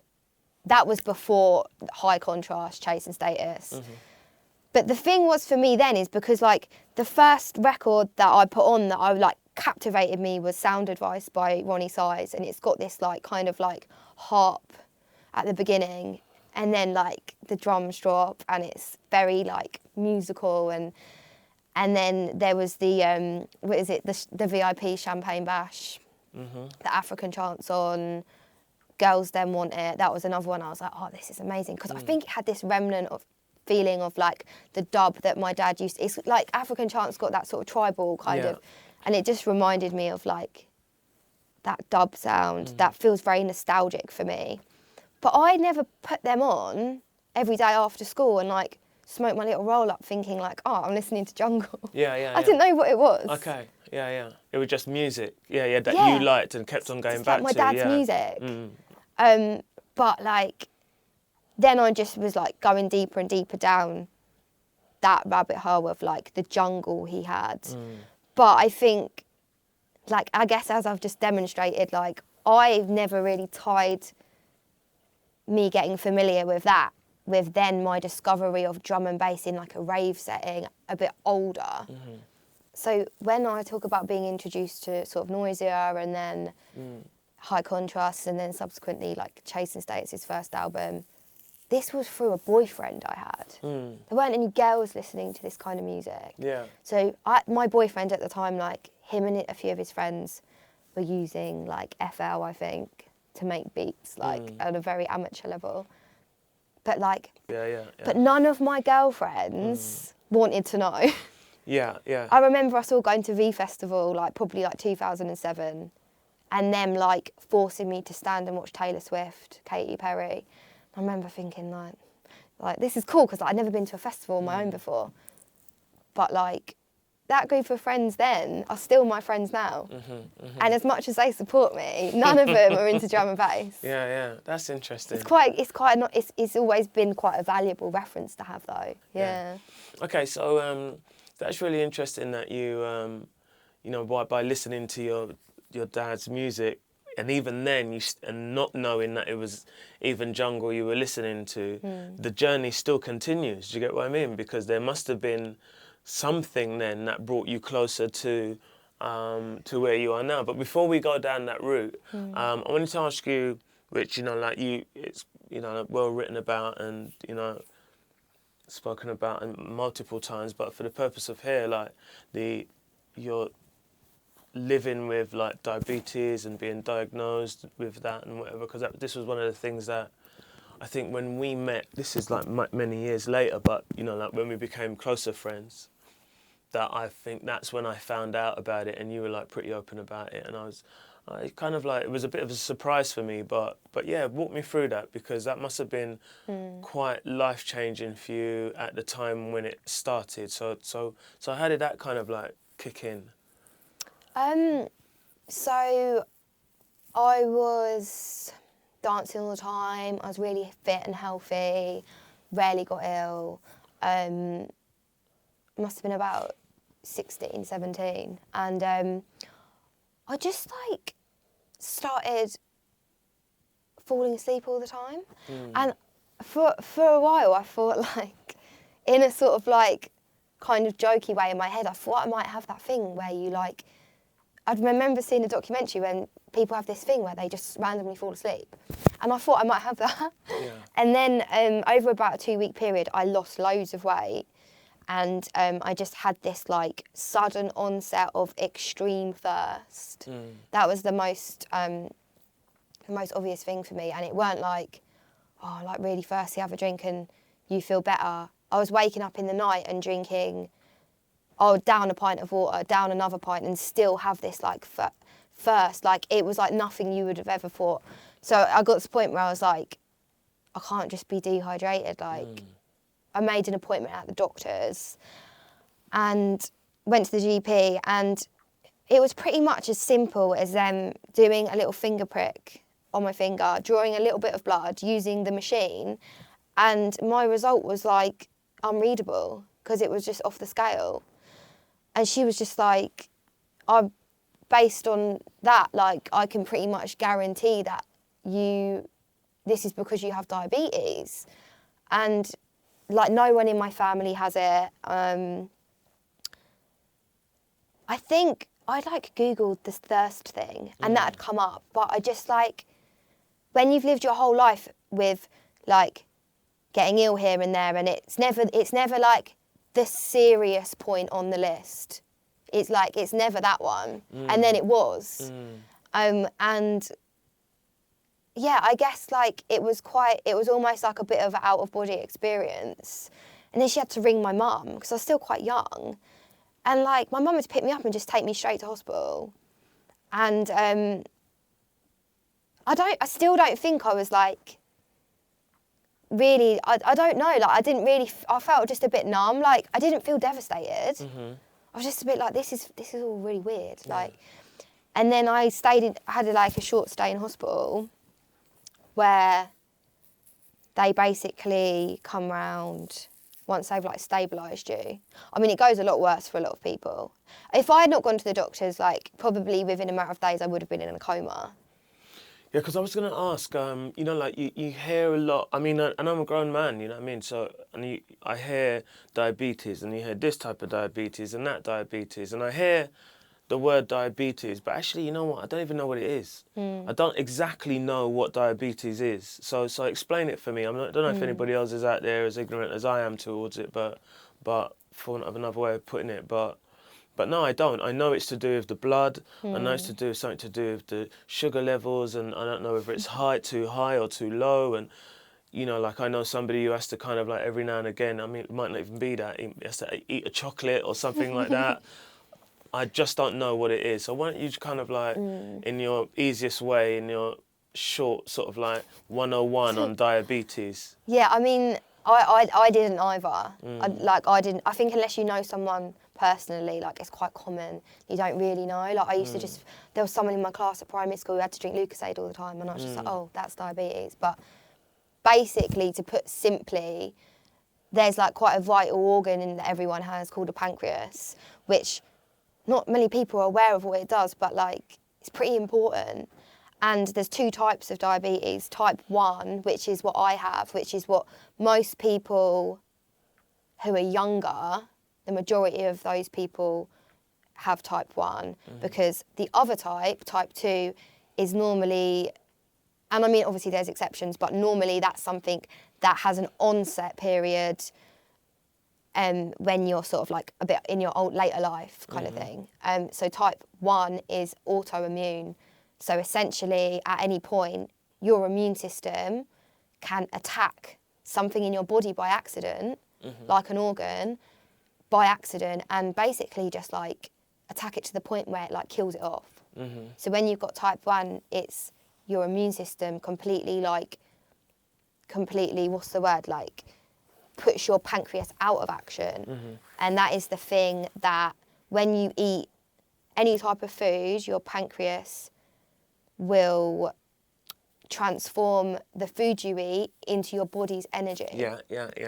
And that's because of the hormone in the pancreas that's called insulin. So when your pancreas doesn't work, you don't create insulin. So when you're eating food, it's like you're digesting the food, and the sugar in the food that's normally converted into energy just sits in your body, eating away at like your organs, making you really ill, and like basically just like depleting all your energy because the food that you're putting into yourself is not turning into energy like it should.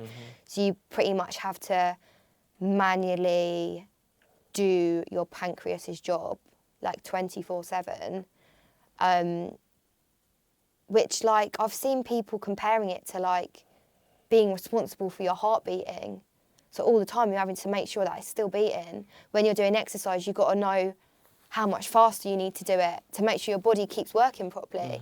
It's much more intensive to manage it than I ever thought that diabetes was. And anyone who has it or knows anyone closely like will completely understand. And in terms of like, you have to essentially come up with your dosage of insulin yourself, and it adapts depending on your everyday activity, what you've eaten, how many carbs are in what you've eaten.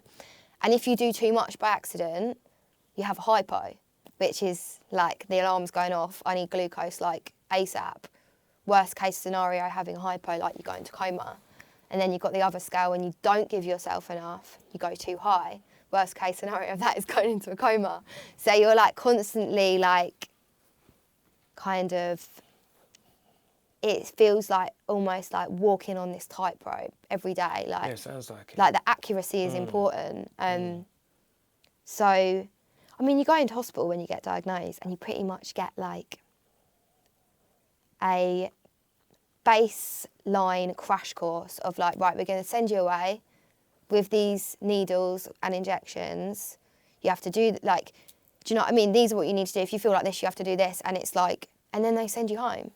And that's the first time you've ever had, and surely you must have some sort of like home person who's going to call you. How are you getting on with it? I mean, I guess you get like a diabetes nurse who then go and meet up with. But you're medicating yourself. Yeah, of course. After 3 days of being diagnosed, knowing what you're doing at home. Yeah. And I was like in this like period where I was not a child, but I was not quite an adult either. So like, how old were you? I think I was just 17. And you just to go back just a tiny bit, and you noticed it when you just woke up one night, you were really thirsty and you were feeling, and that was a culmination of you feeling tired for a period of time, and then this thirst and whatever, and then you were I guess that the symptoms intensified over a period of about 2 weeks. Wow. Because I think like, and then, I mean, quite a lot of people probably wouldn't go to the doctors. Yeah, this is what like, I'm you're saying. just thirsty. Yeah, this is what I'm saying. And like, I quite liked like I'm being a bit trimmer. Like, Yeah, I wasn't unhappy with that. I don't know. Yeah. Like, it was just like, oh, I've lost a bit of weight. Like, yeah. And most people don't, and then they do end up in trouble, unfortunately. So you were able to, thankfully, you for a series of events, you were able to kind of like recognise this was the situation, and get to self-medicating yourself and what have you. I mean, I know how old you are now, so that's been like, it's like About 10 years, yeah. A good 10 years, do you know what I mean, of you having to do this thing, and it's a daily routine, is it? Yeah, it's constant. Right. I can't really, well, I don't know, the thing for me is, it's a blessing and a curse to get it, not as a child, because I'm like really glad that like I got to do all the things I did, go through school, play all the sports without having to think about this stuff. But on the flip side, like I still remember my life without it. Yeah. So for about 5 years following my diagnosis, like, it's like I was in mourning of my previous life, which was like a really weird thing to get my head round. And I didn't even identify that that was happening until after it happened. Yeah. So I definitely went through this period of, like, first of all, denial, not doing my insulin, smoking a lot of weed, eating a lot after I smoked weed, not doing any insulin, like passing out, falling asleep, like losing weight again, because I was just like, I weren't interested. I wasn't interested in, like, taking it seriously. Yeah. So. And is that, by not doing that, is that a matter of life or death? Yeah. It is? Yeah, massively. I mean, somebody recently told me about somebody who wasn't paying attention to it. Can't remember who it was. But listening to you now, it's like, it reminds me when I met you that time at the, what was that hotel down the road there when we had a drink, the cocktails that time? The Ace. The Ace, yeah, and we were there, and that was the first time when I knew about it, and I tell you straight, I was like, funny enough, had the feeling that you just now told me about. For you, I just feeling like that must be hard for her. That even though she's here having cocktails with me and we're having a laugh and da-da-da and this, that and the other, I never said it to you, but now you've said it, do you know what I mean? So it's a fact. Yeah. But I had this feeling at that time that, wow, that must be hard for her, but she's soldiering through as normal as possible. But I suspect behind the scenes, it's not easy to maintain this thing as a attractive young woman out on the circuit. Do you get what I mean? Doing her thing and all the rest of it. Yet having this this challenge that's going to be with her. Is it a lifelong thing, or is it something you can get over? There's no cure. Right. Okay. So, I mean, you kind of are monitoring and medicating constantly. The thing that has changed since I was diagnosed is the technology is more advanced. Yeah, I remember I was with you the last time. Which I was like, what? You were like, yeah, something. I was like, really? Exactly. Yeah, I mean, that like, makes it a lot easier because, like, it's like the management. It's the management. But, like, there's this thing called burnout, which is, like, where it's just, like, mental exhaustion. So you keep going and going, and then, like, it's, like, a classic thing where, like, and I've definitely had it a number of times, but they've got a name for it, and it's basically, like, just you get to the point sometimes where you just can't be fucked anymore. So what was that like for you? What did that look like for you? It happens intermittently, probably, like, once a year maybe, and through understanding about that happening, I know it will continue to happen. So it's not like I got diagnosed, got a bit depressed about it, and then I got over it. Because it's so intensive, like, you have to expect for it to burn out every now and again. But, like, pretty much, it's just, like, feeling quite depressed, feeling like, yes, my blood sugar is out of range, but, like not really having any motivation to do anything about it. But, yeah, I mean, a lot of people have diabetes. A lot of people, like, want to help progress this, make it easier. But, like, one thing I have to say is the more successful I've got and the more visible my diabetes is as a result of the technology. Every time I'm playing a set, it's there. Every photo is there, like, and I don't try and hide it, but at all. But because of that visibility and awareness, the amount of people who get in touch with me and say, like, you're so inspiring, like, or, like, I show your pictures to my 6-year-old daughter and show her that, like, she can do what she wants even though she's got this. Like, absolutely, yeah. I get those messages all the time, and great, and so it should be like that, And that remedies that burnout, for sure. And like, I guess I'm fortunate that I have that kind of motivation from the outside coming in. That definitely drives me. Yeah, it's really good. Yeah, it's really, really nice thing to be able to do that through your adversity and your sort of, like, I don't want to call it trauma, but, you know what I mean, the challenges, you know what I mean, that other people are able to look and go, well, look, you can get on with life, so, I mean, okay, so, you're, like, diagnosed with diabetes, and I could already imagine that that while you may have gone for a short period of time, like, just gonna crack on, eventually it settles in that you know that it's a serious thing, and you get on with your life, yeah? And you're moving forward in your life, and you're like a young teenager, just about. I mean, I saw a picture of you recently with, I think it was like a red stripe in your hand or something like that, Yeah. and you look like, I mean, you look like you're 18 now, so.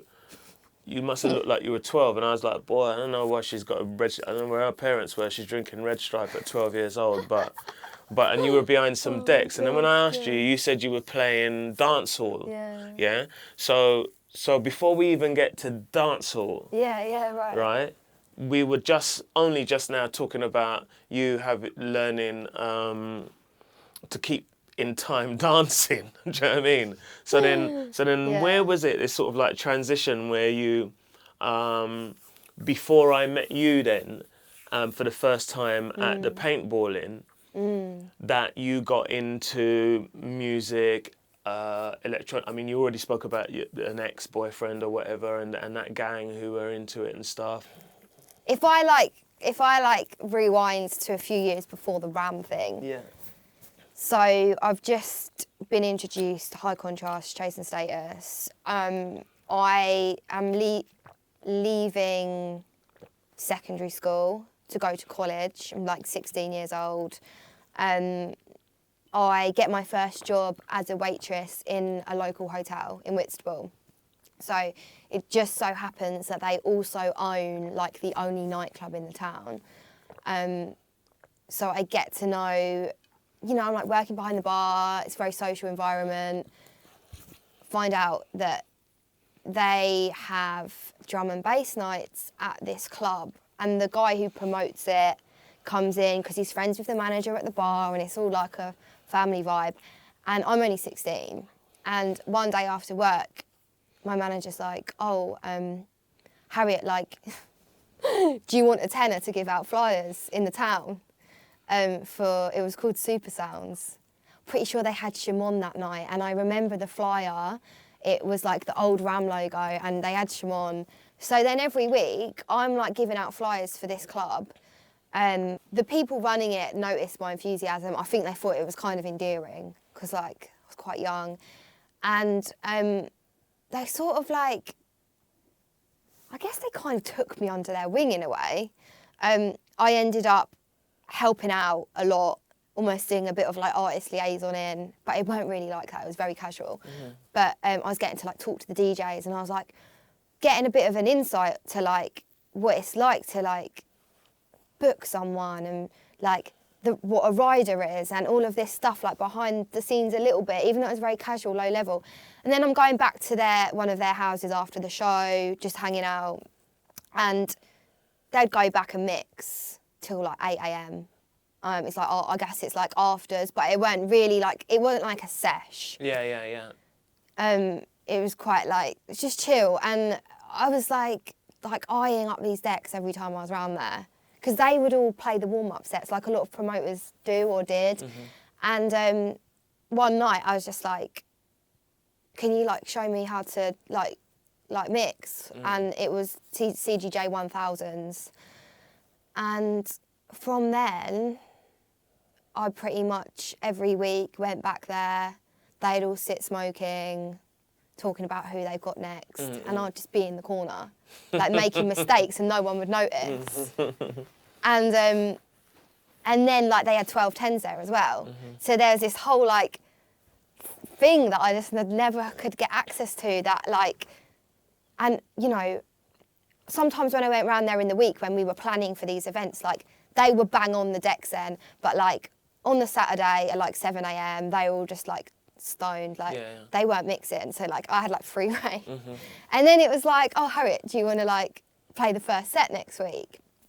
And it was drum and bass that I was mixing, also quite a lot of 140 stuff. This was around probably like 2009. So dubstep really was like coming to a forefront. So I was mixing like quite a lot of early dubstep. Not so much what it turned into, but the sort of like Digital Mystics, Code 9, like that kind of dubstep. So yeah, kind of like multi-genre sets. And then it was like, then they were like getting into room 2s around the county with their brand and like bringing me to do like the first set. So I was like expanding like that. And back then it was like, who's this girl you've got with you DJ? And even then. And like I left school, went to college. There was a music tech course. Like the entry requirement was to be able to read music. And I was like, sound, I can do that. So I went into this music tech course because I was like, it's important to say at this point, I still didn't have aspirations to be a DJ. Okay. I weren't like looking at the headliner thinking, oh, that's going to be me one day. I was just like, this is just a vibe. Like, yeah, you're just following the breadcrumbs. Do you get what I mean? Like, just you know, enjoying yeah, it. yeah. And then I was like, I want to make music. So I went to go on this course, like, not because, oh, I'm going to have to make music to get a good set or a good slot. Like, none of that was ever a thing for me at that point. And that just grew from there. I mean, I did this music tech course, which was really uninspiring. It was at this, like, boys' grammar school in the county. And I won't forget, like, the first few classes, he made us, like, recreate a Pet Shop Boys song. Like, basically just try and recreate all the sounds in it. And I was like, no, I just want to make what I want to make. And then, like, I remember walking out one day and not going back. So that didn't really last. But I learnt a foundation of a DAW, I guess. So that was, like, my first kind of dip into production, but that's sort of where it ended. You're, like, 16, 17 now, right? Yeah. But, like, I'd be lying if, like, I said that, like, that's where I started as a producer, because it wasn't. And then, you know, I started, like, become really close with these guys because they were the only people I knew who were like so passionate about the music. And then I'd travel with them to raves. We were going to Fabric, Matter at the time, Digital in Brighton for like Ram nights, hospitality nights. But I also, whilst I was doing all of this, I then got bored of the college I was at. It was very kind of like standard like further education college in Canterbury. And decided I wanted to do fashion. So I like thought, okay, well, I want to do fashion. Like, there's only one place I want to go for that. It's London College of Fashion. So I was like, right, I'm going to apply to go to London College of Fashion. So like, I went and did this like mad, like it was almost like a weird like audition thing to get in, and I managed to just get a place there. And then I was like, yeah, like I'm kind of a DJ, but like I'm gonna do fashion. Yeah. Because like I weren't like thinking, oh, I'm gonna do music, and it felt like, for me, performing, creative, anything, just like I was just into it. And then that brought me back to London. So I moved to Hoxton. I was a student at London College of Fashion. What year were we talking now? So that must have been around 2012. Oh, right, that's interesting. Yeah. Yeah. So, and you're how old at this time? So I would have been 18 when I went to LCF. Right. Okay, yeah. Okay. Brought me back to London, and then my music taste kind of changed. So at the time, I was living in in Hoxton near Shoreditch. Dubstep was really big. I was at Cable all the time. Grime was really coming to a forefront. There were big promoters like Urban Nerds. That was like that. I was into all of that kind of stuff, and I was really getting into like more kind of, I guess, like carnival sort of influenced music. Like I got really into Mad Decent, Diplo's label, and I started playing different types of music from that point. I started it started off with a genre called Mumbaton, which is like 110 BPM, and it's very kind of like carnival-y, but like I quickly realised that dancehall, hip-hop, like all of these other, like trap, like this BPM for me was like really fun.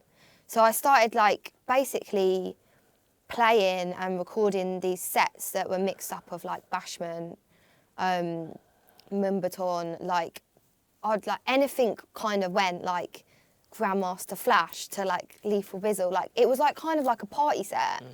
I mean, I can only assume that somebody in where you were living had the decks, right?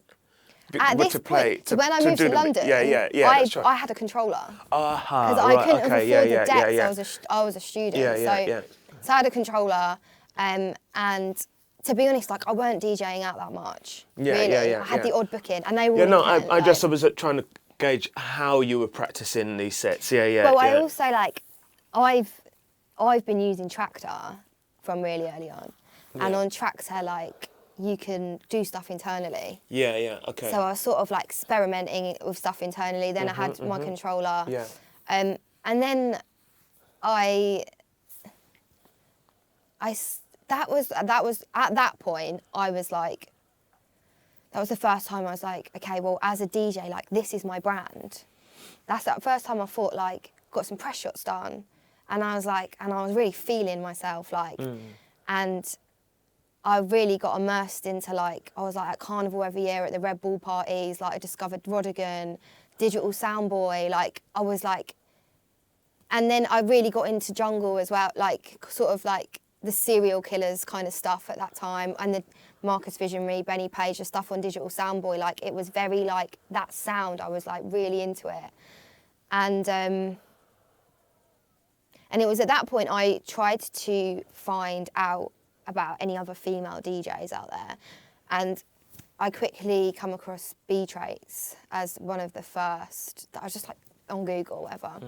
Why were you sourcing like other female DJs? Why were you doing that? Yeah. I don't know why, but I still remember the moment I clicked on a picture of her, and I feel like in hindsight, in a, maybe like a sort of subconscious way, like the picture that I clicked on of her, she looks quite feminine. Like she's got long.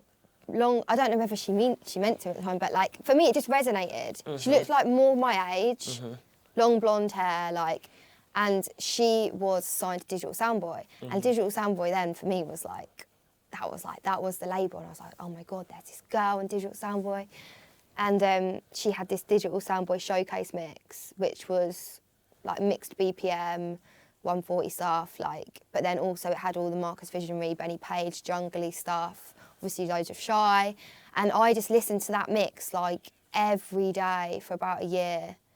And I was still travelling back to Kent for these nights in Whitstable, and I persuaded them to book her. I was like, you've got to book B-Traits, like I'm obsessed with her. And I remember her coming down and I was like, quite starstruck. Yeah. So I started getting booked because I was putting out promo mixes of this sort of 110 BPM style that I was like really into. And every time I played these sets, I was still being put on first at clubs, like opening sets, not many people there. But I was playing at bigger places. I was playing at Fire, in Vauxhall. I did Brixton Jam loads, like on the sort of more like kind of jungly nights, because it was still Harriet Jaxxon. I've always been Harriet Jaxxon. Right, okay, yeah. And people loved it because it was different, right? And it was a party set, and I was using 3 decks, and it was a vibe. But promoters didn't know what box I fitted in. It's like, well, we can book. I was like playing at garage nights and stuff, and they're like, we want to book you, but like, what are you going to play? Like, what do you do? And I went for a few years of that. But I know the sets were vibes, because I'd get like the bar staff coming up to me and security coming up to me after, because there was only 5 people on the dance floor, being like, that was so sick, you should be playing later. So I was like getting my affirmations from people, knowing that like I'm actually quite good at this, like my selection and the way I mix, but like I was just finding it impossible to get booked because no one really knew, like I said, like what box to put me in. And after a few years of that, like something happened while I was living in London as well. Like one of my housemates who I met when I moved there, who I grew really close with, she was like kind of like my sidekick. I was quite young. We were both like exploring London as adults, going to clubs.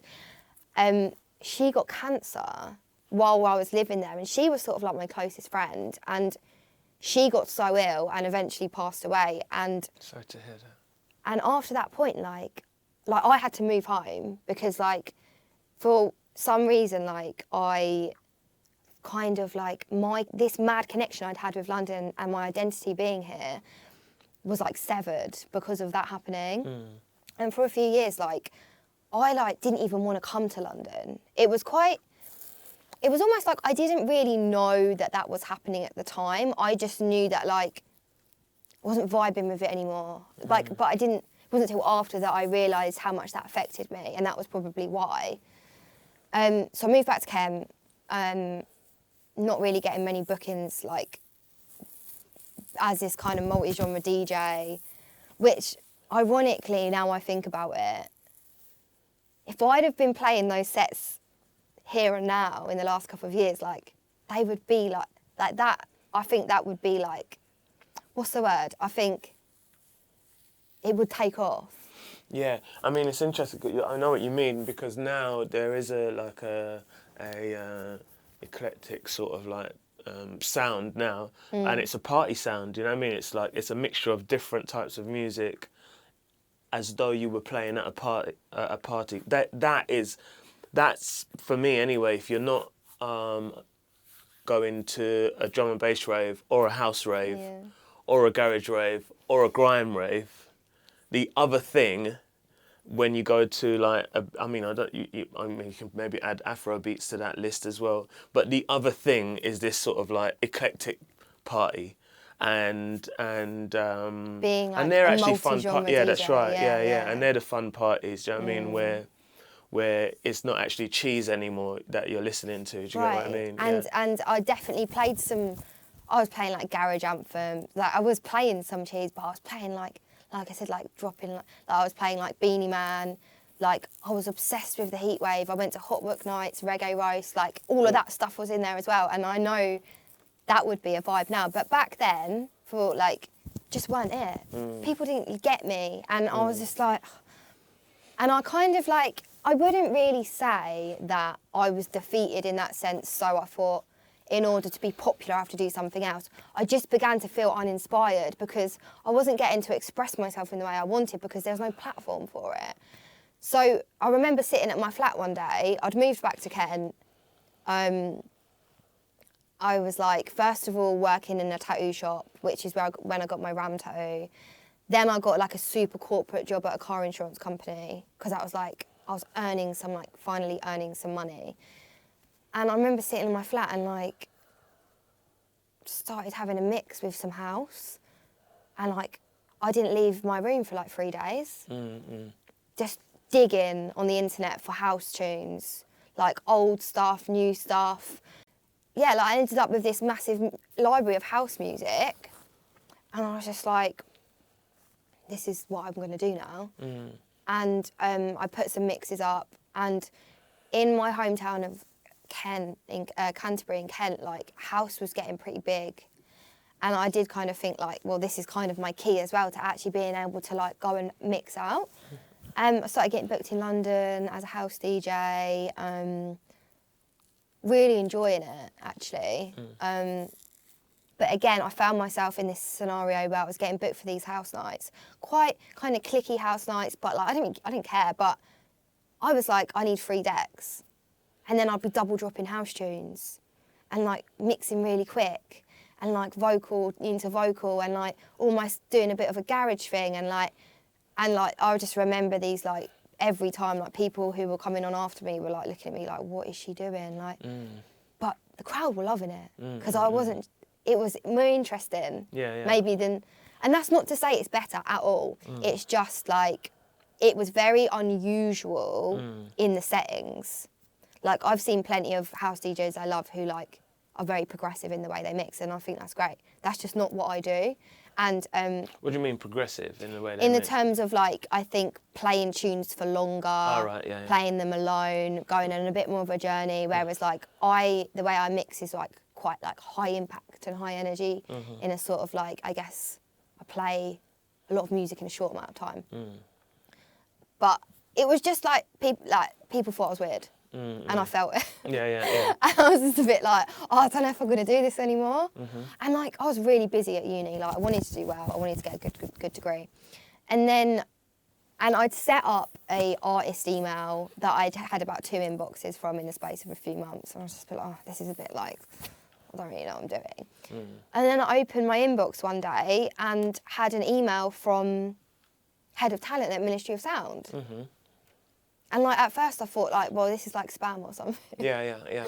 And it was from a guy called George, who's a really, like, I have a lot to be thankful to him for, because he hit me up, and like I said, I wasn't pushing anything. I had about 200 followers on SoundCloud, had a few mixes up there, different styles, and he was like, oh, like, I really like your mixes, like, do you want to come down to ministry offices for a meeting? And I'm not joking, like, it must have been the day before I was thinking, like, I'm not going to do this anymore, because I think I did feel a bit defeated. Yeah. And literally the day after, I get an email from Ministry of Sound. It's crazy. Which is in the position I was in was nuts. Yeah. And like, I was like super nervous. Like, went down to Elephant and Castle, like, their offices are right next to the club. There's like a big desk with the logo on the floor, and like the receptionist, and I could see the music studios, and I just walked in and I was just like, oh my God, this is like insane. So nervous. And then I didn't know why they didn't tell me why they wanted me in either. So I was a bit like, and they were like, George was just in there with a few other people, and he was like, your mixes are really good. I've listened to them on SoundCloud. We want you to like come and like DJ for us, like as a tour DJ. Wow, that's incredible. And at first they wanted me to tour with Head Candy, and at the time Head Candy was massive. They had parties in Thailand, Ibiza, Miami, like it was massive, and there was something in the back of my head that was like, I'm not really that girl. That's not really my sound. It's very commercial house. But I was like, I'm gonna do it. I don't care. Like, I can play that stuff. I do like that stuff, but I'm not gonna lie, there was a part of me that was a bit like, yeah, but obviously yes. But then they decided to put me on the Ministry of Sound roster, which is under the same umbrella, like with Head Candy, but it was like anything goes. And I was like quite relieved. So yeah, I mean, it's fascinating to hear that that happened with George, and then you were by that virtue of that, you were like touring around and being treated as a not like as backroom staff. No, but it was weird because it weren't like I was being looked after, I guess, or held in any regard because I was Harriet Jaxxon. Because I wasn't really Harriet Jaxxon. I was, but like. It was a lot Europe, to do with the ministry, like, oh, the Ministry of Sound. Exactly, like, yeah, I get it. And I was just a representative. Yeah. And like the learning experiences as a DJ, a live performing DJ that I got through that, like, I don't think you could get better. Because one week I might be playing at a luxury ski resort in St. Moritz. The next week I literally was playing in like Hereford at almost like a wedding venue. And they wanted to hear like Freed from Desire. And then the next time it would be a Freshers Week. And like I had to really like I was crowd pleasing, but I was also like, I do still think I stayed true to myself at the same time. That's interesting. It was wild. Like the variety was insane. Yeah, that's interesting. That's really interesting. The brand just like was like stretched, like, you know. Yeah. I'll tell you what, the house and the ministry thing, this was when Instagram really started taking off. And I felt like that scene for me was becoming further from who I felt like artistically. So that came up and I was like, actually, like, I would love to come and play drum and bass. Yeah. Like, count me in, right? So I go down, like, download loads of drum and bass, like, because I hadn't had any, like, hadn't had any for years in my library. Went down to this club in Maidstone and, like, just went off, full capacity club, like, I was just, like, rewind after rewind, and I was just like, this is what, like, all of a sudden I was like, yeah, this is what it's about, do you know what I mean? And then about 3/4 of the way through my set, the music just cuts out, right? And everyone's like, oh, you know, and I was like well into it, and I was like, what is going on? I looked to the side of me and someone is holding my laptop, shaking liquid off of it. No way. And I was like, That's happened a couple of times with you. I know, Yeah, right? yeah. So my set's cut short. We go up to the office in the club. Somehow it turns back on. I go and finish my set. Then Shy comes on. Great night. Next day, I turn my MacBook on. Nothing, and hadn't backed anything up. Pretty much like tried everything. Sent it off. They were like, "We've lost it. We've lost it all." And I like cried for about 2 days. And bought a new MacBook, and I was like, right, drum and bass I'm back in drum and bass. Like, this is where it's at, right? So like, I download loads of drum and bass onto this like fresh, clean slate. Off the back of that, I'm getting booked for drum and bass raves in Kent, and still doing ministry, but like playing more drum, like I'm integrating drum and bass into my sets for ministry, whether I'm allowed to or not. Yeah. Got booked for a New Year's Eve at like Kingston on Thames, like Luminar Leisure Club. Got really drunk on champagne because I've been playing like hip hop and party DJ, and I was like, I'm gonna play some jungle, right? Started playing like Special Dedication, like kind of like accessible jungle, but I was drunk. Yeah. And like I went out for a cigarette after, and the promoter was like, he's like, I haven't seen the club like that in years. In a good way. Yeah. Yeah. And I was like, yeah. So everything was like leading me back. Put up some mixes, and then Jim, who was label manager at Ram, who I had like some real base level interactions with at Ram Fabric, because like whilst I was doing all this other stuff, I was still like a drum and bass raver. I was still going to Ram nights, still going to hospital nights, kind of like getting to know some people, because I've been at these clubs for years now. Like, so I'd like sometimes like I'd get a backstage band for Fabric, and I'd like meet Andy. I like be in the same room as Andy, and then Jim hit me up and was like, we weren't like, I didn't know him that well, but he was like, oh hi Harriet, like I've listened to this drum and bass mix you put up on SoundCloud last week, and he was like, it's like, I love it. He was like, do you want to come for a meeting? And I went for a meeting with Jim, and he was like, I just wanted to kind of know where you're at. Like, I know you've been doing other things, like, but I can see you're doing drum and bass again. Like, is that where you want to go now? And I was just like, yeah. And he was like, okay, like, if you are like thinking like you're like going to commit yourself back to the music, like to drum and bass, like, I want you to sort of like represent. Do you know what I mean? Because I think like you're really good. And I'm like, okay, like I've got my Ram Records tattoo. Like, clearly I'm a fan. And I guess that's what takes me to the beginning of the chapter I feel like I'm in now. If you consider that in the last 4 years, the Harriet Jaxxon that everybody knows today, even though you had that, all of these sort of like transitional sort of like episodes of growth via other means, the Harriet Jaxxon we know of today really started in 2017, the end of 2017, going into 2018. So, and I thought for a long time, to be honest with you, right from the beginning, even no matter, I don't know what you felt, but I felt very early on, I thought that's going to be a given that if she's being managed by Scott, do you know what I mean? And this is where I think maybe you could tell me what you think about this. And I think this is where, and we've spoke about this privately, I think this is where a lot of people may get the wrong impression of you, yeah? Where they may go, well, she's managed by the manager who manages the best DJ on the circuit. She's definitely, this is nepotism. Do you get what I mean? That her success is based on the fact of that. When many people probably haven't even heard you DJ. Do you get what I mean? Yeah. Right? What do you say about that? What do you think about that? What I have to say about that is, do you think the manager of the best DJ would lend their time and energy to somebody who wasn't worth it? Good answer. Because from the beginning, Scott said, I want to work with you, not because you're marketable or you're a female, because you're a sick DJ. Yeah. And he's like, he has given me that, he's brought me back to that throughout. I mean, Scott is a very forthright person. Do you get what I mean? You know, I've known him, like, I've known He's got it for a very long time. I mean, one of these days I'm gonna have him in there. I was telling him the other day. I don't know if he'll let you. I said to him, he said he'd do it. Scott's camera shy. Yeah, I'd get him in there. But that's gonna be another season. I'm doing a behind the scenes season very soon.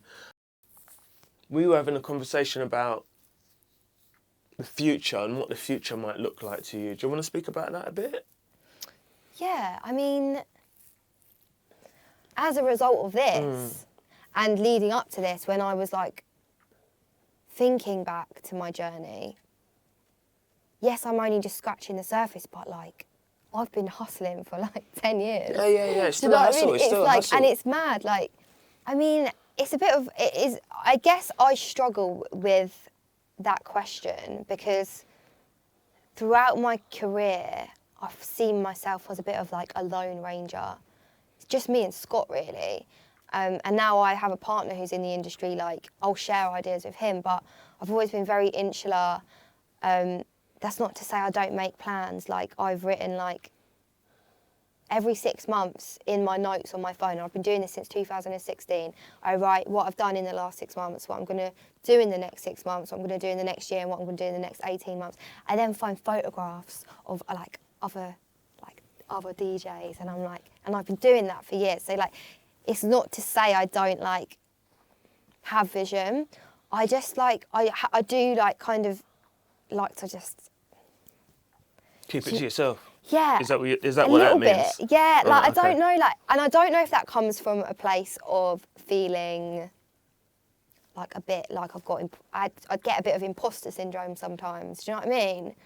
No, Like, that's okay. That's okay. If I kind of feel like if I got something that I'm gonna do, like, I have to say it with chest, and like, I mean, I kind of know, like, in the near future what I want to do, like, which is basically, you know, just release more music. I want to make sure that I'm really honing my sound and my identity as an artist in drum and bass, and I want to make sure I'm kind of always doing, I guess, staying true to myself. On a lighter note, I don't know if I've told you, I think I told you. I definitely told Ruin. And obviously we have come off the back for some time now, off the back of a global pandemic. And during that time, I think I saw there was a progression of me seeing a studio somewhere with like cows out of the window or something like that. And I saw Scream in there first, yeah? Oh, yeah. Then I saw Ruin in there. Yeah. Then I saw you and Ruin in there. Yeah. Yeah? Then Ruin, by the way, is DJ Voltage, for those of you who don't know, and we've had Voltage here as a guest beforehand. And then, and I'll tell you some of my instincts, but, you know, I've been around a while. So when I saw you and him in this studio, immediately I was like this. I was like, okay. I was like, okay. You're making me bashful. Yeah. Then I saw this picture of you and him, this beautiful picture of you and him hugging on a sort of like rocky beach up against like a wall, and I was like, I'm into that. I was really, really into that. And I was happy for you both. I was so, so happy for you both. And then that was that. Time's gone by. And now Sonny's in the mix now, right? Tell me about that. Right. I mean, I was, when I saw that picture, it was such a lovely picture. I wish I could post it now so that people could see it. But it was such a lovely picture because I got a lot of time for Ruin. You know, obviously I got a lot of time for you, and I think I kind of like warmed to. I think I told him about this as well, that I warmed to Ruin a lot during the pandemic when you know, at the time during the whole George Floyd thing and the Black Lives Matter, for want of another sort of like way of describing that time when he came out of the blocks, just came straight out of the blocks, like, yo, listen, let me tell you something. I'm standing with my people, and if you don't like it, unfollow me. Do you get what I mean? Yeah. And coupled that with the fact that he was posting months before that he knew how to cook oxtail and rice and curry goat and them thing there, I said to myself, you know something, I got a lot of time for Ruben. So then, to see you and him hugging up like that, I was like, you know what, that's not a bad little combination. You know what We I had mean? your blessing. I mean, as far as I'm concerned, I like that union of you and Rune, and I think it's healthy for our business, and I think it's healthy for you, and I think in the end you came out with a beautiful baby boy, Sonny, as well, and you know, like, by all accounts, he's already becoming a handful, right? And No, do you know what? Like, it's really nice to have, because like I said earlier, none of my close girl mates, who I do have a very close, very like long-standing relationship with female friends, none of them understand the industry, none of them are into the music. So I've never had like someone close to me or like a good friend, apart from you, I guess. Yeah. Or my manager, who's like, and then a couple of other people, but like, it's really nice because he's like, I've noticed a lot of guys in the industry have a lot of male friends who are also in the industry, and they have them didn't know what that was like. Like, he's got like the guys in Kings of the Rollers. Like, I've noticed, not so much now though, because there's a lot more girls coming through in like groups and stuff. So I think if I'd have started now as a girl, it would maybe be slightly different. But when I did start, especially like geographically, there wasn't anyone.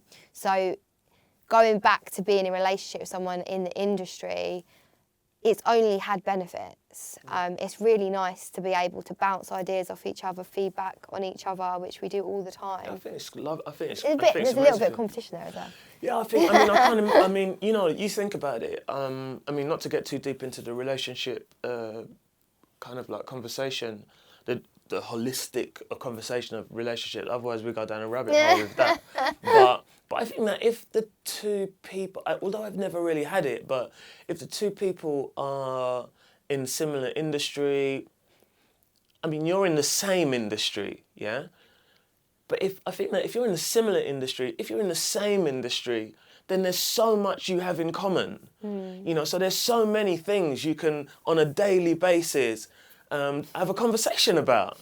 I mean, sometimes I'm just like, right, let's spend 2 hours not talking about drum and bass. Yeah. But and then so then you can go, right, you know, now let's go to an art gallery, and now let's go and do this, and but there's like I mean, we connect on many other levels. Yeah, I can imagine it's a really good thing. So yeah, I mean, no, so anyway, so I just wanted to bring that up and put you on the spot. So, I mean, I feel like done. naturally, like he had to give his little romantic speech about me and his one. So. Yeah, I thought it was so sweet. Do you know what I mean? Yeah. I thought it was so sweet that what he said about it, and it was really, really sweet. Yeah.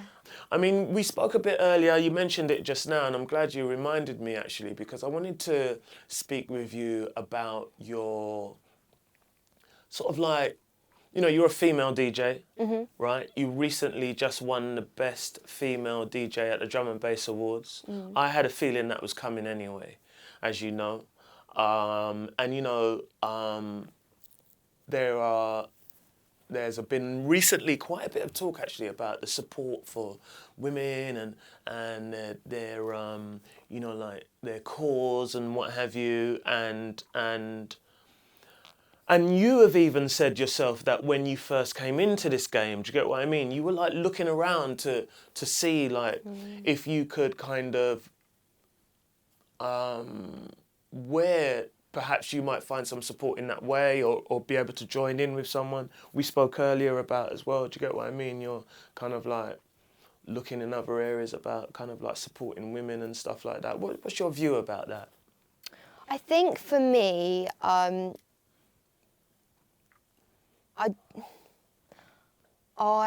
have always felt, how do I put this?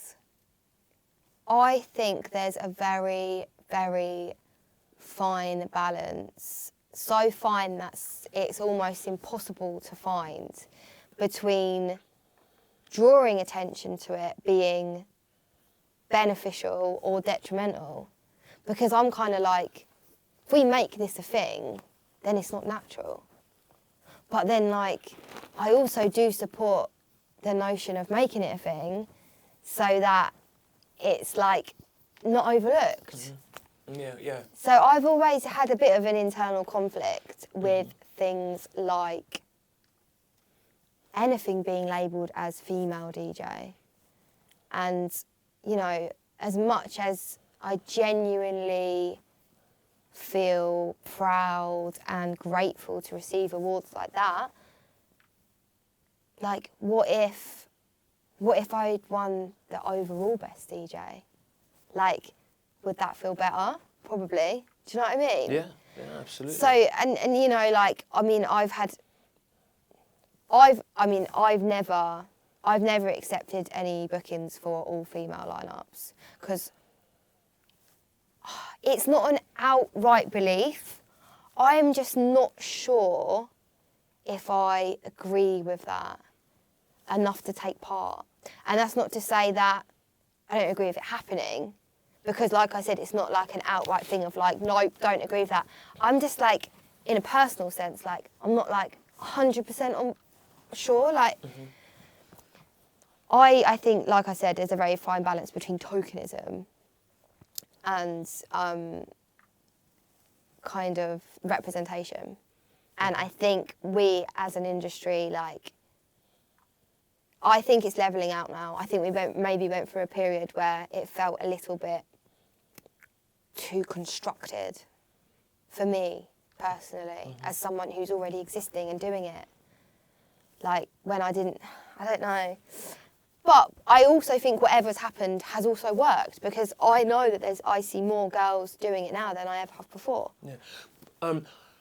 I mean, I see a lot more girls via Instagram and then via flyers that are on Instagram, where they might have, I don't know, Randall puts up a thing, and then you go, then you're scrolling down, and you know, right, that's a female DJ and whatever.